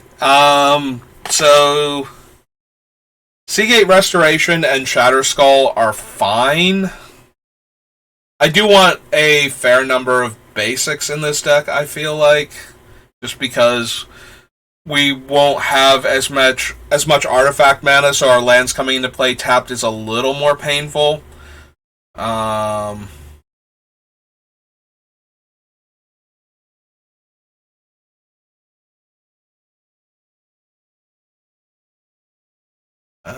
Do we care?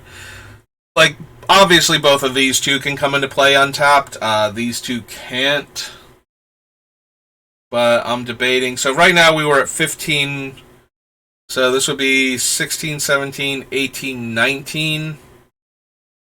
So 20. Can leave Bugbear for right now is 21.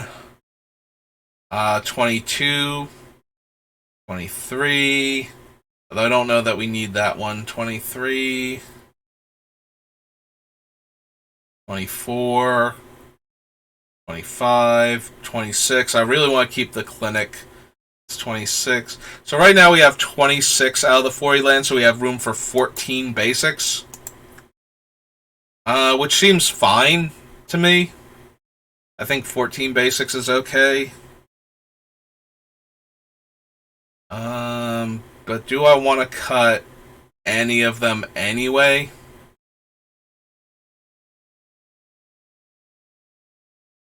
We have 26, right, for 14 basics. Yeah, we have 26. Okay. So we currently have 26 non-basic lands in the deck.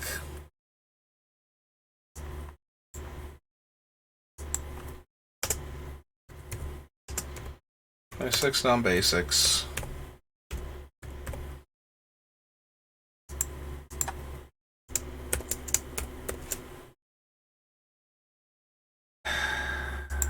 Do I want to cut any of these? I like having the Shivan Gorge. It is 3 mana tap, deal 1 damage to each opponent. So, I think it's each opponent. Shivan Gorge, help me out here. You are each opponent, right?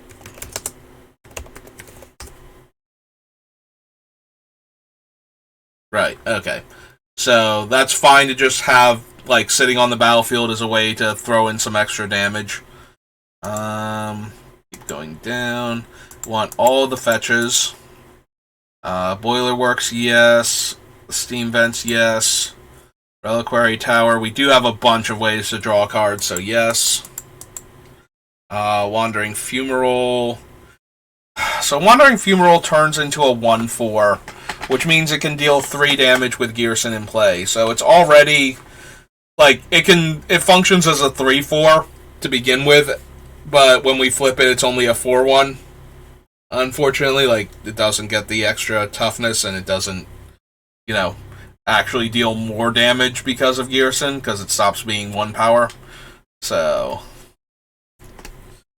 it's okay. Like, it functions in our deck as a dual land and can get through for more damage than it looks like it should be able to without being at risk to dying to, like, any random damage effects that get thrown around. Like, it still obviously eats any other removal spell, like any other land. Fabled Passage can stay. It's less important in this deck. Maybe I don't need the Maestros. So these are the big ones where we can possibly cut them.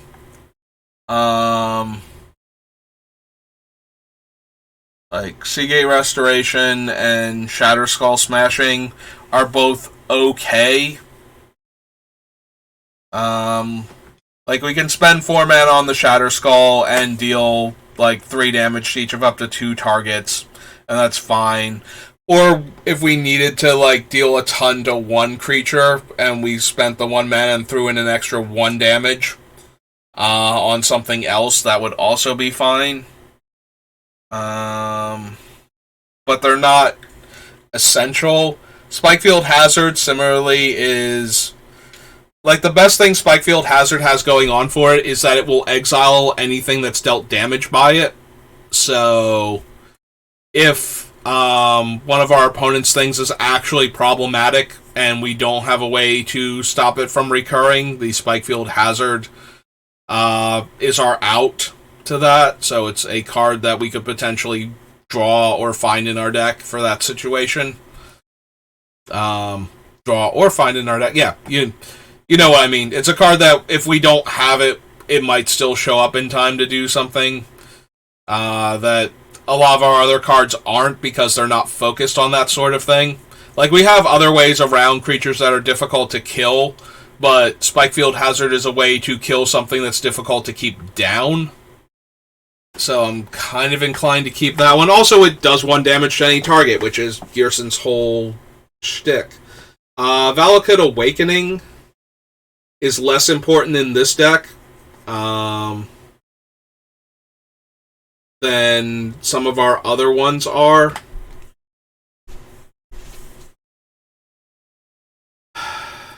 It lets us put the cards from our hand on the bottom and draw that many cards +1 at instant speed, and that's okay, and it is itself an instant, so we'll get all of the triggers from all of our other things that care. And it can be a land. I guess it can stay. Like, it's not hurting anything. If you were looking for stuff to cut, to add in, like, the desert, as a way to impact the graveyard, like exile the graveyard, then I could see removing probably the more expensive ones. I think the smaller ones are actually doing more for what the deck is about. So the Spikefield Hazard and the Valakut Awakening, I think, are doing more than the Shatter Skull and the Seagate Restoration. Like, they're powerful, and they have a lot more potential than the other two, but they're also way more mana intensive for what they're doing.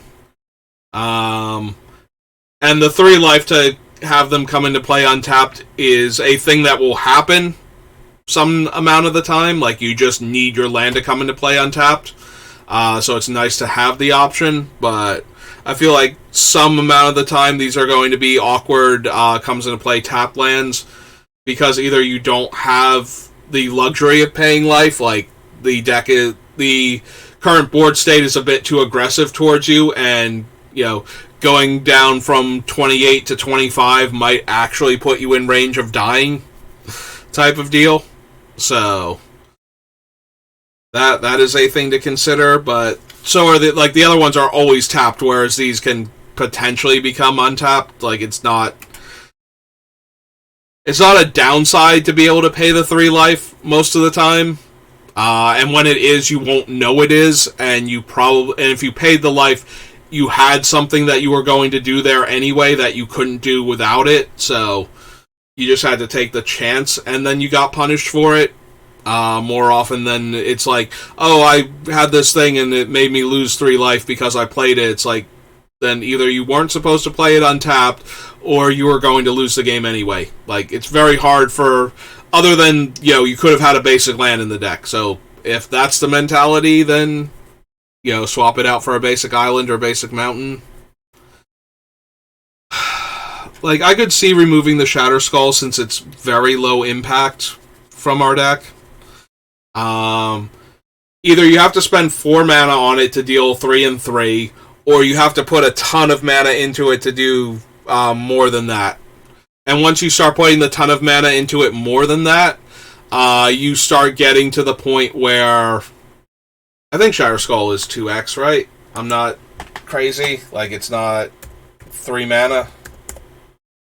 Shatter Skull, which will bring us a handful of cards, but yeah, Lord of Shatter Skull. Where's the smashing? Okay, so it's 2 red and X. Divide as you choose, though, so it is 4 mana to hit 2 things. Although it is 2 red and 1 to deal 1 damage if we really super desperately needed to do that. Can't hit players, though, is like the last kind of thing going against it. So yeah, I could see cutting the Shatter Skull, I can see running the Shatter Skull, both are fine options. Like I said, for the Seagate Restoration, if it's a budget consideration, it's not a huge deal to just take it out and put an island in or something. Or if you're using the deserts to exile graveyards, then putting the Blue Desert in place of it is also perfectly legitimate. What else? So we have all of these, so we want to keep going down. We'll leave the Fjord in, but I don't know that we need the Fjord and or the one from Dominaria. If anything, maybe if you're only gonna run one, which I feel like we kind of are, like we don't need both dual lands that come into play tapped and don't do anything else. If you're going to run one of them, I think the one from Dominaria is better, just because you don't want to run into random snow-covered land hate, because some players do run all snow-covered lands, and if you ran into like a Break the Ice or something, that would be super awkward for your one land to get blown up because somebody else is like all in on snow lands or colorless lands with like, things that are doing a lot of mana production. So you don't want to just arbitrarily run into Crack the Ice that way. Let's see. Den of the Bugbear is okay as a manland. It's a slightly more okay, actually, than the Fjord. For the same amount of mana to activate it, it also deals 3 damage, but makes a 1/1 Goblin that's tapped and attacking. So potentially 6 damage in a turn. And then if the Goblin doesn't die, like in combat at all, then you have a 1/1 goblin that deals 3 damage because of the way the deck works. Also, it caused all of the creature comes into play things to trigger just by attacking with it, so there's a whole lot going on with Den of the Bugbear. It's definitely better than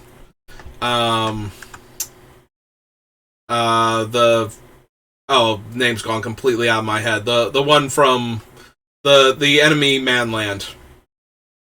I cannot think of its name now because I'm so focused on Den of the Bugbear and my brain's just like, nope, I refuse to remind you what Wandering Fumarole. Thank you, brain.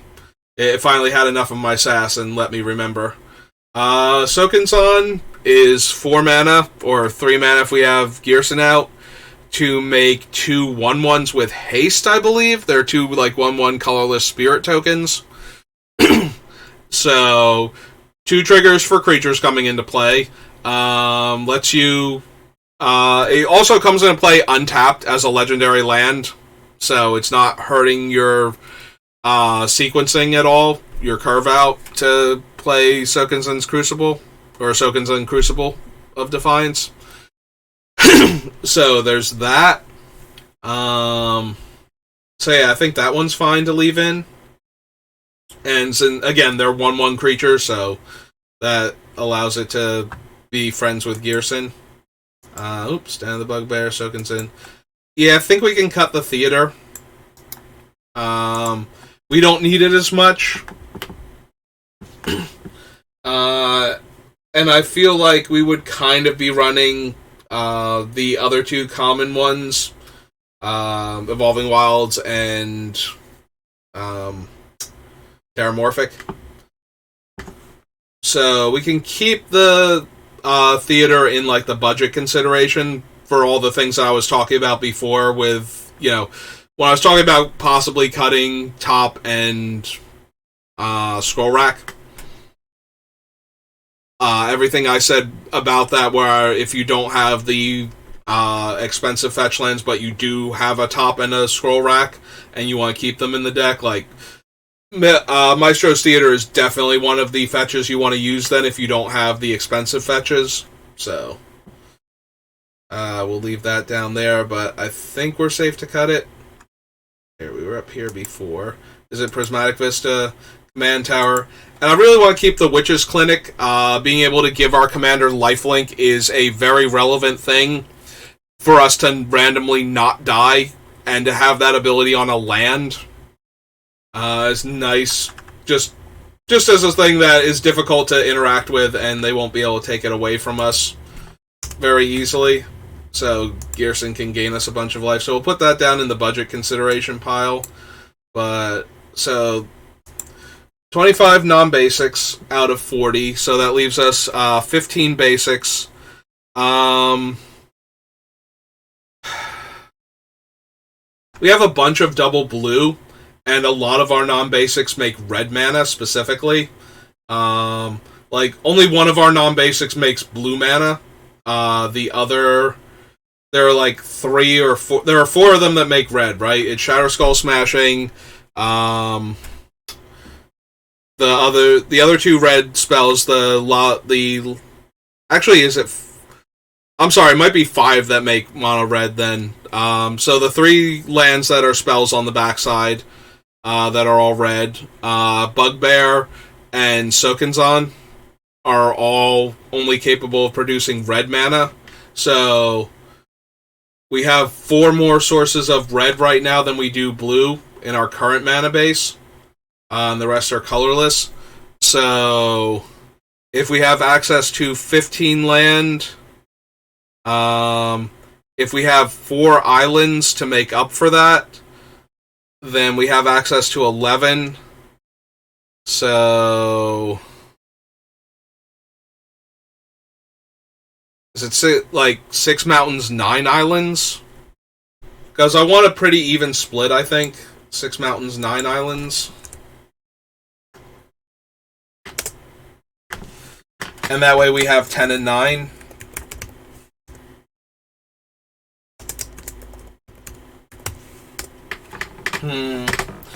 Do we want to add in the Dominaria non-basic? Hey, I haven't dropped frames in a while. Let's do that now real quick. A whole lot of them. Just frames everywhere. If you needed frames, just stand below my stream right now and start catching. Watch out though, if they hit the ground, they might shatter, and I don't want you getting cut. So if you do that, just understand the risks that you're taking to catch my frames. Because I don't want you coming back and suing me for your lacerations from my broken frames falling on you. But yeah, if you need them and you can catch them safely, by all means.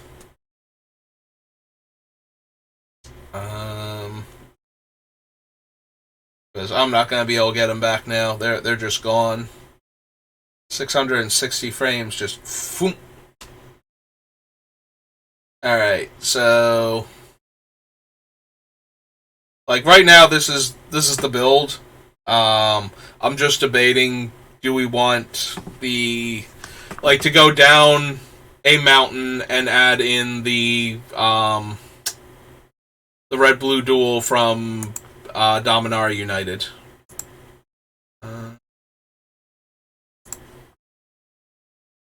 So just real quick, because I cannot remember the name of the stupid thing. Land. Set.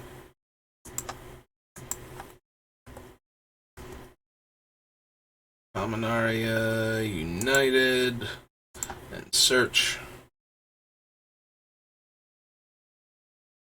I was waiting for it to say I exploded the internet again, because I know they're doing updates on Arena. Molten Tributary. So we could add in Molten Tributary to the deck and take out one of the mountains just to give us another dual land that we can fetch. And I think that would be okay.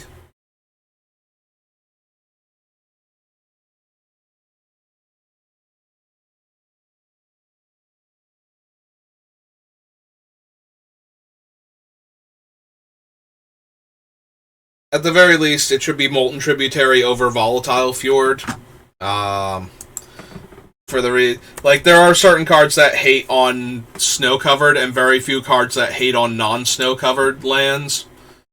This is Molten Tributary.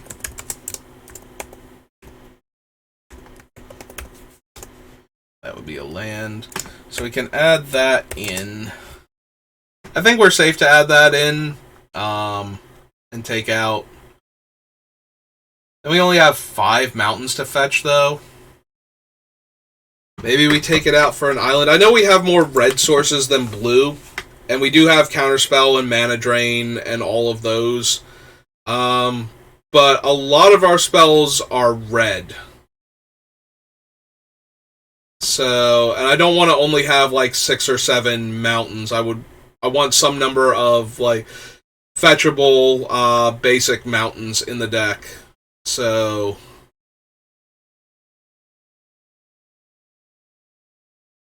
maybe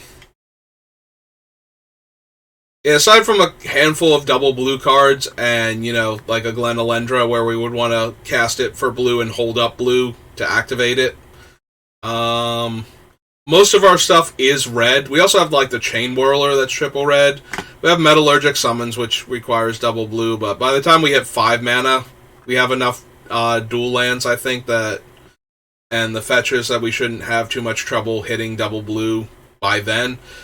Niv Mizzet is triple blue and triple red, so he's not backing down. We need some number of duels, but once we have a few duels in play, then it should be easy to assemble the other colors in the 6 mana combination we need for him.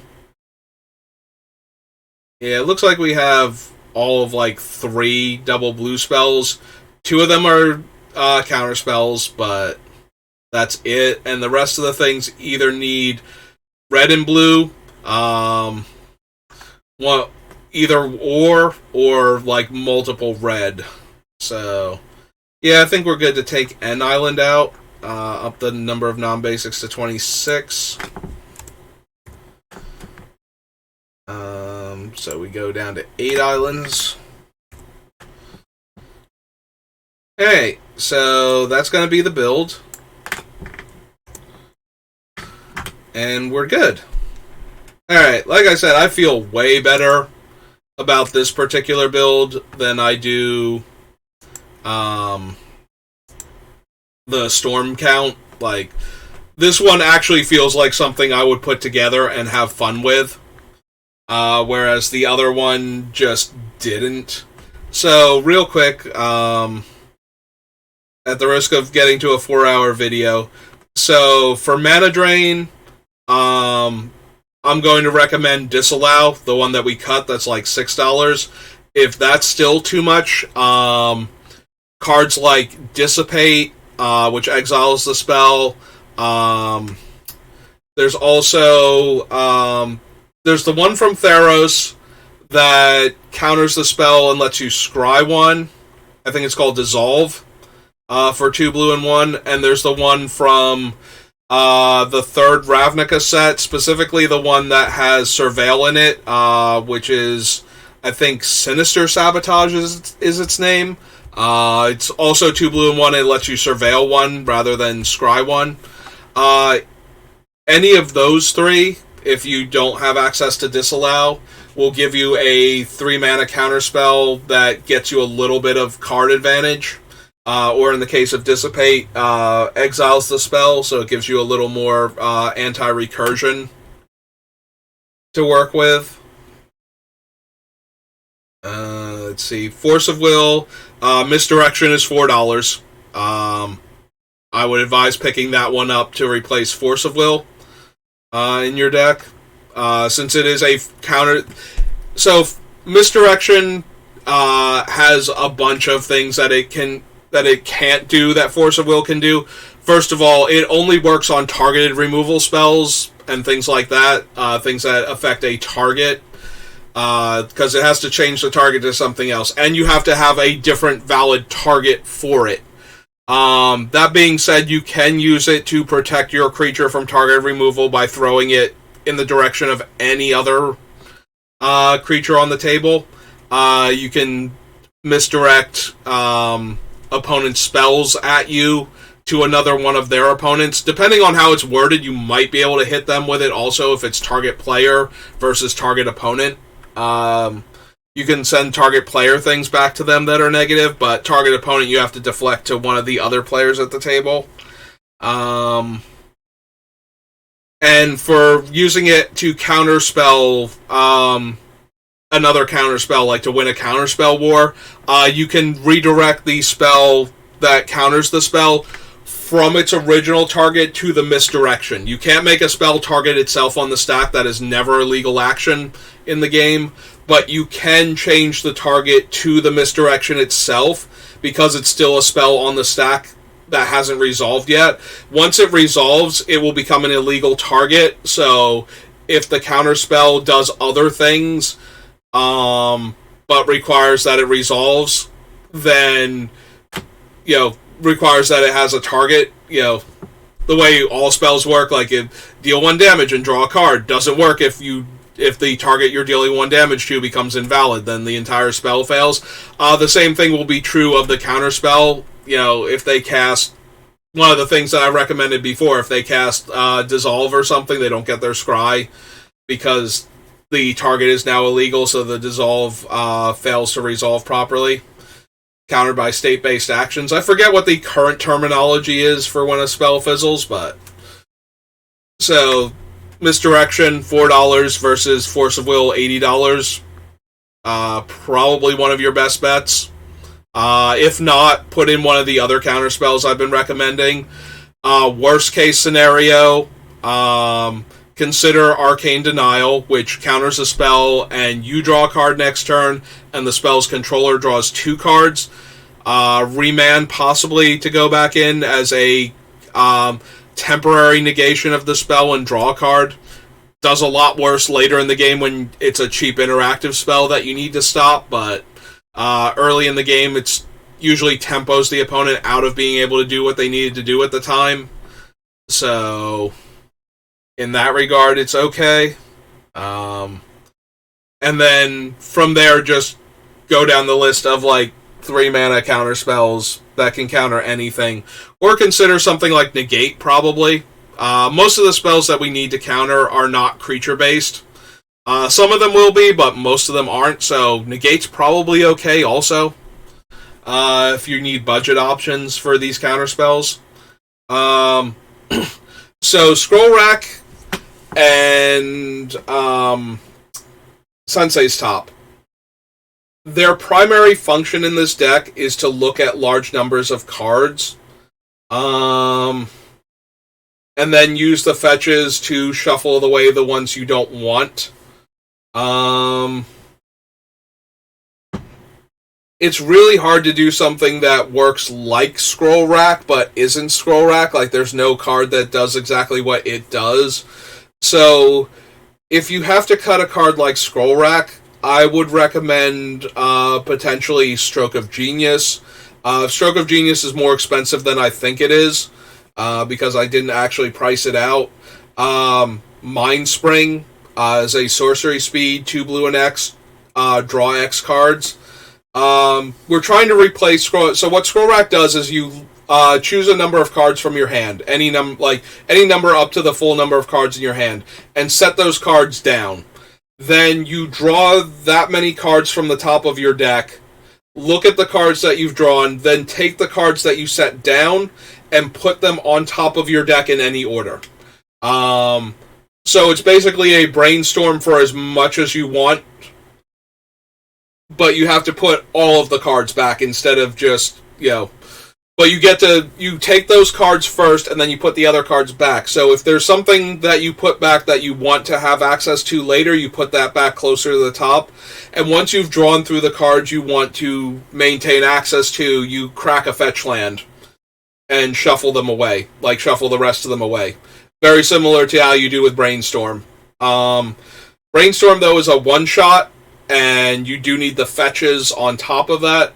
If you don't have Scroll Rack and you don't have Top, then you don't really need the fetches. And like I said, if you have these two, but the fetches you don't have and they're too expensive, use the cheap common fetches. But for replacing Scroll Rack as a source of card selection and advantage, and Top also, you kind of need cards that are going to let you draw either a whole bunch of cards at once or a card basically every turn. Unfortunately, these things are very cheap and smooth out your early draws, so a lot of the things that would replace them are like one-shots, like, again, Brainstorm, Ponder, those sort of things.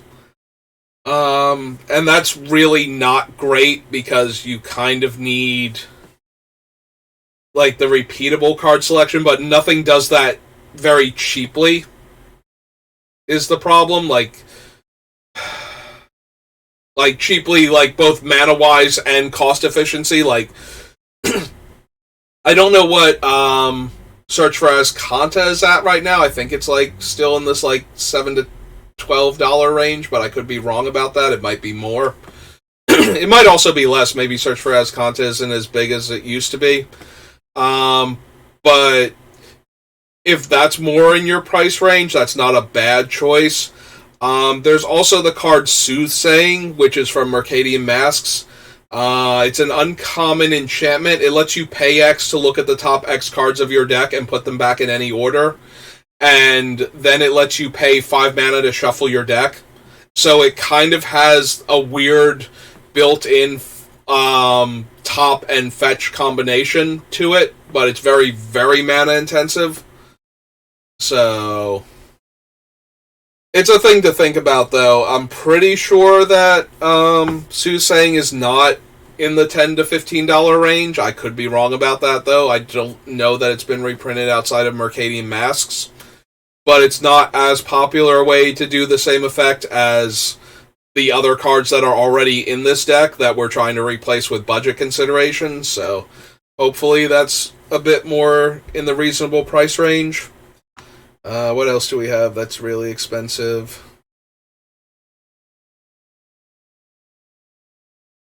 Repercussions. This one doesn't really have a replacement and is kind of one of the linchpins of the deck. Like, if you have Repercussions, you're doing way better than if you don't have it. If you don't have it and you absolutely cannot afford this card, which is averaging about $20-ish right now on eBay. Oh, that's really rough. Like, it does so much work, and there's not another card that functions like it. Otherwise, I would be... Like, if there was another card that was close to what this is doing, it would also be in the deck. Like, we're already running things like Chandra's Incinerator and whatnot, so that we can take advantage of it and add more damage to everything that we're doing.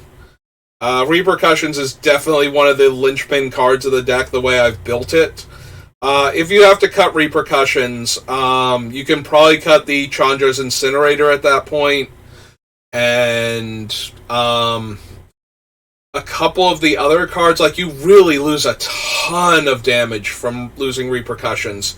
If you lose this, I would seriously consider possibly Blasphemous Act going into the deck as a way to sweep the board. Like, Repercussions and Blasphemous Act, we figured out that it does kind of work the way we want it to, where we could deal a ton of damage to our opponents without necessarily dying, as long as we're killing everybody with Blasphemous Act.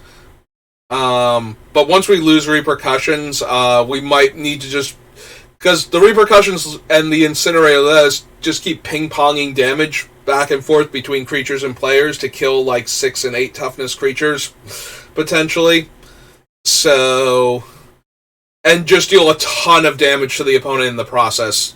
That's the really big thing. Like, but if we're losing all of that and our ability to kill larger creatures, I might recommend like a Blasphemous Act go into the deck, which I think is in the Ghyrson Starn deck. Because there is a Blasphemous Act in one of the commander decks for Warhammer, and I believe it is this one, but I could be wrong about that. But it does let you kill larger creatures and your own stuff, unfortunately. But again, really wanted the Repercussions in this deck. But you can take out like the Chandra's Incinerator. At this point, I think you have to grab back like some of the smaller pingers that I cut out, like the pink monstrosity or whatever, and the wall, the 0/4 wall that deals the damage when we cast an instant or sorcery, because you're going to lose a lot of damage potential by losing the Repercussions. So you want to put in more things that can add to the damage at that point. So consider those cards to go back in if Repercussions is just nowhere near what you can grab right now.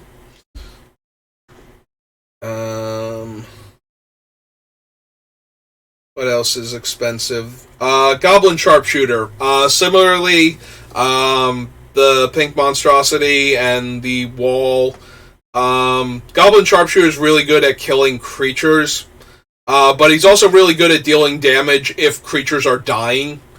He gets to just throw around a lot of extra damage if things are going to the graveyard with any kind of consistency. So, and because it's 1 damage, he's throwing around lightning bolts with Ghyrson. So, this is probably the 3rd most important card in the deck that's a pile of money. If you can't run him, again, take back some of the ones that I took out that deal a damage. Consider if you the Gelectrode then, where it untaps where we cast an instant or sorcery, just because it can deal damage to multiple targets and can hit creatures. So there's a lot more likelihood that it will work. Doing similar things to what Sharpshooter does, just worse. So yeah, I think Gelectrode might be one of the best replacements for Goblin Sharpshooter. Skull Clamp. So Skull Clamp we're using to draw cards by killing off our 1 toughness creatures. If Skull Clamp is too expensive, I might recommend the Niv that we cut, Niv Mizzet Firemind, because we do still have all of the other cards that interact with him very well, and he's only in like the $2 to $4 range, I believe, because he's been reprinted so many times in supplemental sets that have way more expensive cards than him that people are chasing after. So, rare Niv Mizzets from like Modern Master sets and whatnot are a lot easier to come by. You can also do the same thing that I suggested with like the scroll rack, where you replace it with a card like Mind Spring or something, so that you can just draw a bunch of cards from a single spell. Because that's what we're doing with Skull Clamp. We're putting it on our 1 toughness token creatures that we're making from all these different effects, so that way we can draw 2 cards and potentially get the death triggers also. But it's mostly in there to let us draw cards. The fact that it interacts well with our other cards is why we chose this one over the other cards I'm suggesting. So that would be why Skull Clamp. Let's see, what else is expensive? Glenelendra Archmage can just be replaced by another counterspell. Any of the other ones that I recommended before, or any of the other like 3-drop counterspells, because she's kind of like that. You have to cast her on 4 and then hold her up for 1 on the other, like hold up 1 blue mana to cast her, to use her ability in the same turn that you cast her. But past that, she only needs like 1 blue held up to activate her ability, preferably 2, because the first time you activate, she comes back as a 1/1. Unfortunately, the flashback counterspells are super expensive. They're like 5 on the front face and 7 on the backside type of thing. So trying to get a counterspell that counts as 2 counterspells is really difficult otherwise. So yeah, just use one of the other counterspells that I recommended for all the other expensive counterspells that we're running.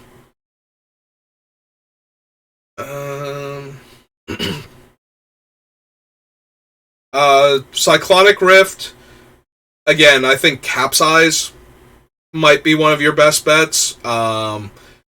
It doesn't do anything close to what Cyclonic Rift does, but bouncing... So the problem is that bouncing all of the permanents in play, other than lands, which is what a lot of the other variants on this do. Like, this is the only one that bounces all of your opponent's stuff and only your opponent's stuff. That's why it's a $26 card. All of the other ones leave everybody's lands alone and bounce all of the non-land permanents. And those are not great substitutes, because the whole point of Cyclonic Rift also, they tend to be sorceries, whereas Cyclonic Rift is an instant. Like, Cyclonic Rift is just dumb in comparison to like all of those similar cards. So Capsize, though, is an instant, and it's repeatable. So you are getting the triggers off of casting the spells, and you get to keep like 1 or maybe 2 super problematic permanents at bay until you can counterspell them. So I think that's the closest you're going to get without having to like take just such a massive dip in comparable quality. Yeah, there's nothing quite like Cyclonic Rift in Magic, which is why it's so expensive. Because it's so potent in Commander, and it's like one of the most ubiquitous blue cards in Commander because of that. Like, if you're looking for a card to invest in, like, if you can afford to buy like 1 or 2 expensive cards, you might want to pick up Cyclonic Rift, just because it tends to do really well in Commander. Like, any blue deck can run it, and it's really potent in just about every blue deck you can possibly stick it into. So... But if you don't have it, and you can't afford it, I recommend Capsize as one of your go-to cards.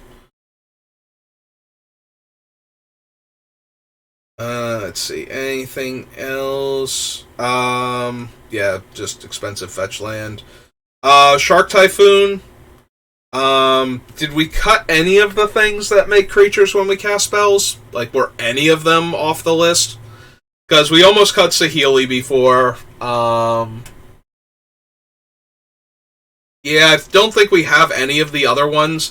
So, in place of Shark Typhoon, as long as we're running the other ones that make the creatures when we cast the spells, it's okay, like Metallurgic Summons, Saheeli, Young Pyromancer, all of those cards. It's not the end of the world to lose Shark Typhoon. We can replace it with basically any of the other Pinger things that we cut if we need to. Like if you don't have Shark Typhoon, but you want to replace it with one of the other pingers. The only thing is we put a bunch of them in already for other expensive cards, so we can go back and start adding in some of the other pingers that didn't quite make it to this point, like the Blister Spit Goblin or something, just to add in more sources of damage. Or maybe this is where you can add in like a Spark Double or a Vial Duplication, which are, Spark Double's like $2 or something, and Duplication is like $4. And copy Ghyrson instead. So that way you get more triggers from your stuff going off. But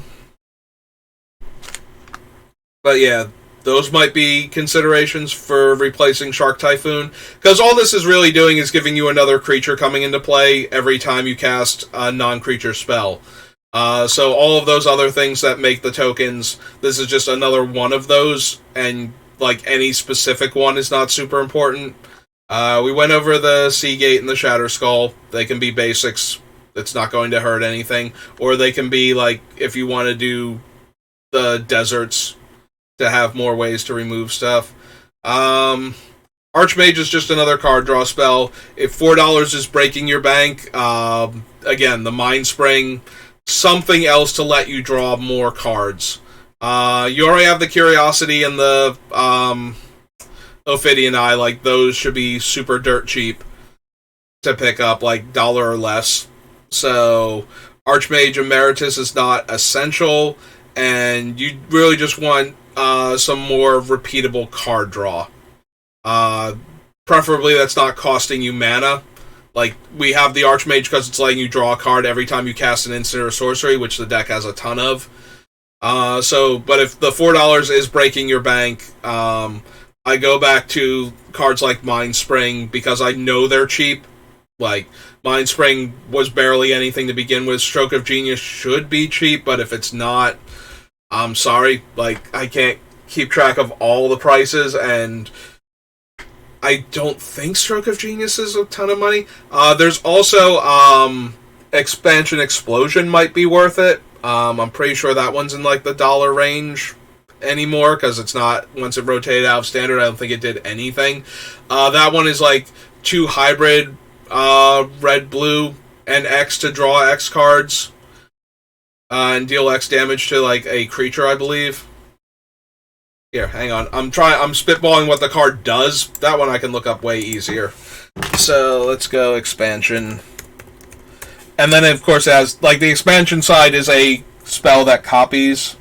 Oh, sorry. We still have Dominaria United and Land selected. So let's full screen. That goes away. That goes away. And we search. Alright.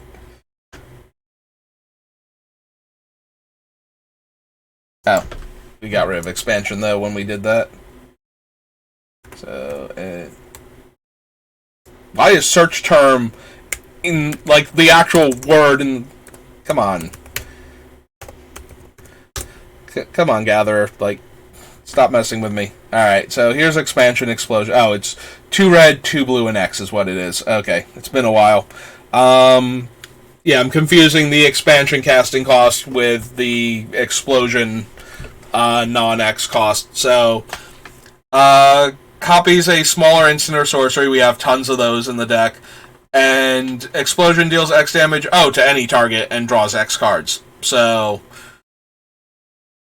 again, not the best, but if you need a replacement, I'm pretty sure these things are around $1.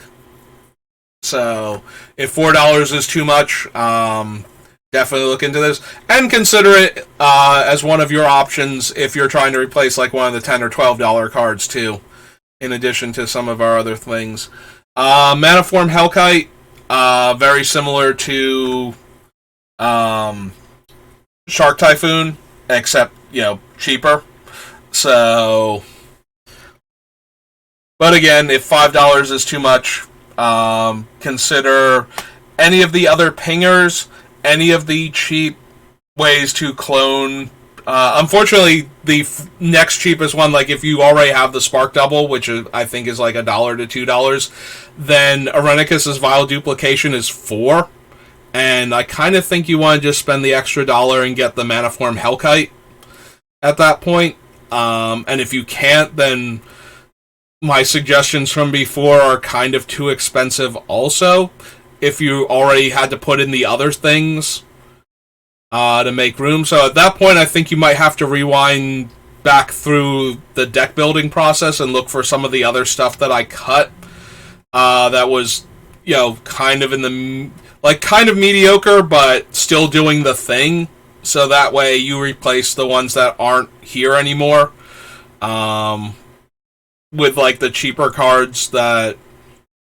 if you really can't afford, the $10 or $15 that it's going to take to get, 2 or 3 of the cards, then we need to go back and look at some of the other stuff that I cut at this point. That's not already on the list at the bottom. Just to add in some stuff that is going to deal some amount of pings, so that way we're triggering Ghyrson consistently. I think are our best bets at this point. Same thing with Arcane Bombardment.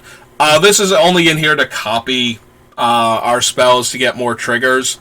So instead we need stuff that gets triggered instead and makes more, either deals the point of damage again, or makes one of the tokens, or copies. But again, we're running low on things that aren't already in the deck and were already on the list that we've moved in. If we're cutting because of price, because of the more expensive ones, and we still have to cut these, then we really do have to go back and look at some of the other stuff I cut in order to make more budget-friendly considerations. Witcher's Clinic can just go if you don't have it. It's from one of the commander decks. Fierce Guardianship gets replaced by a counterspell. Any of the ones that I said before. If we've already used up all of them, feel free to go to Gather and look for spells that can counter a spell that cost somewhere in the 2 to 3 mana range, and then go by prices there. Preferably can counter any spell. I think 1 negate is fine, because we're more concerned about countering spells that actually interact with our stuff. So creatures we're less worried about in this deck, I feel like, than we are certain sorceries or instants going off, and the occasional artifact or enchantment that shuts us down.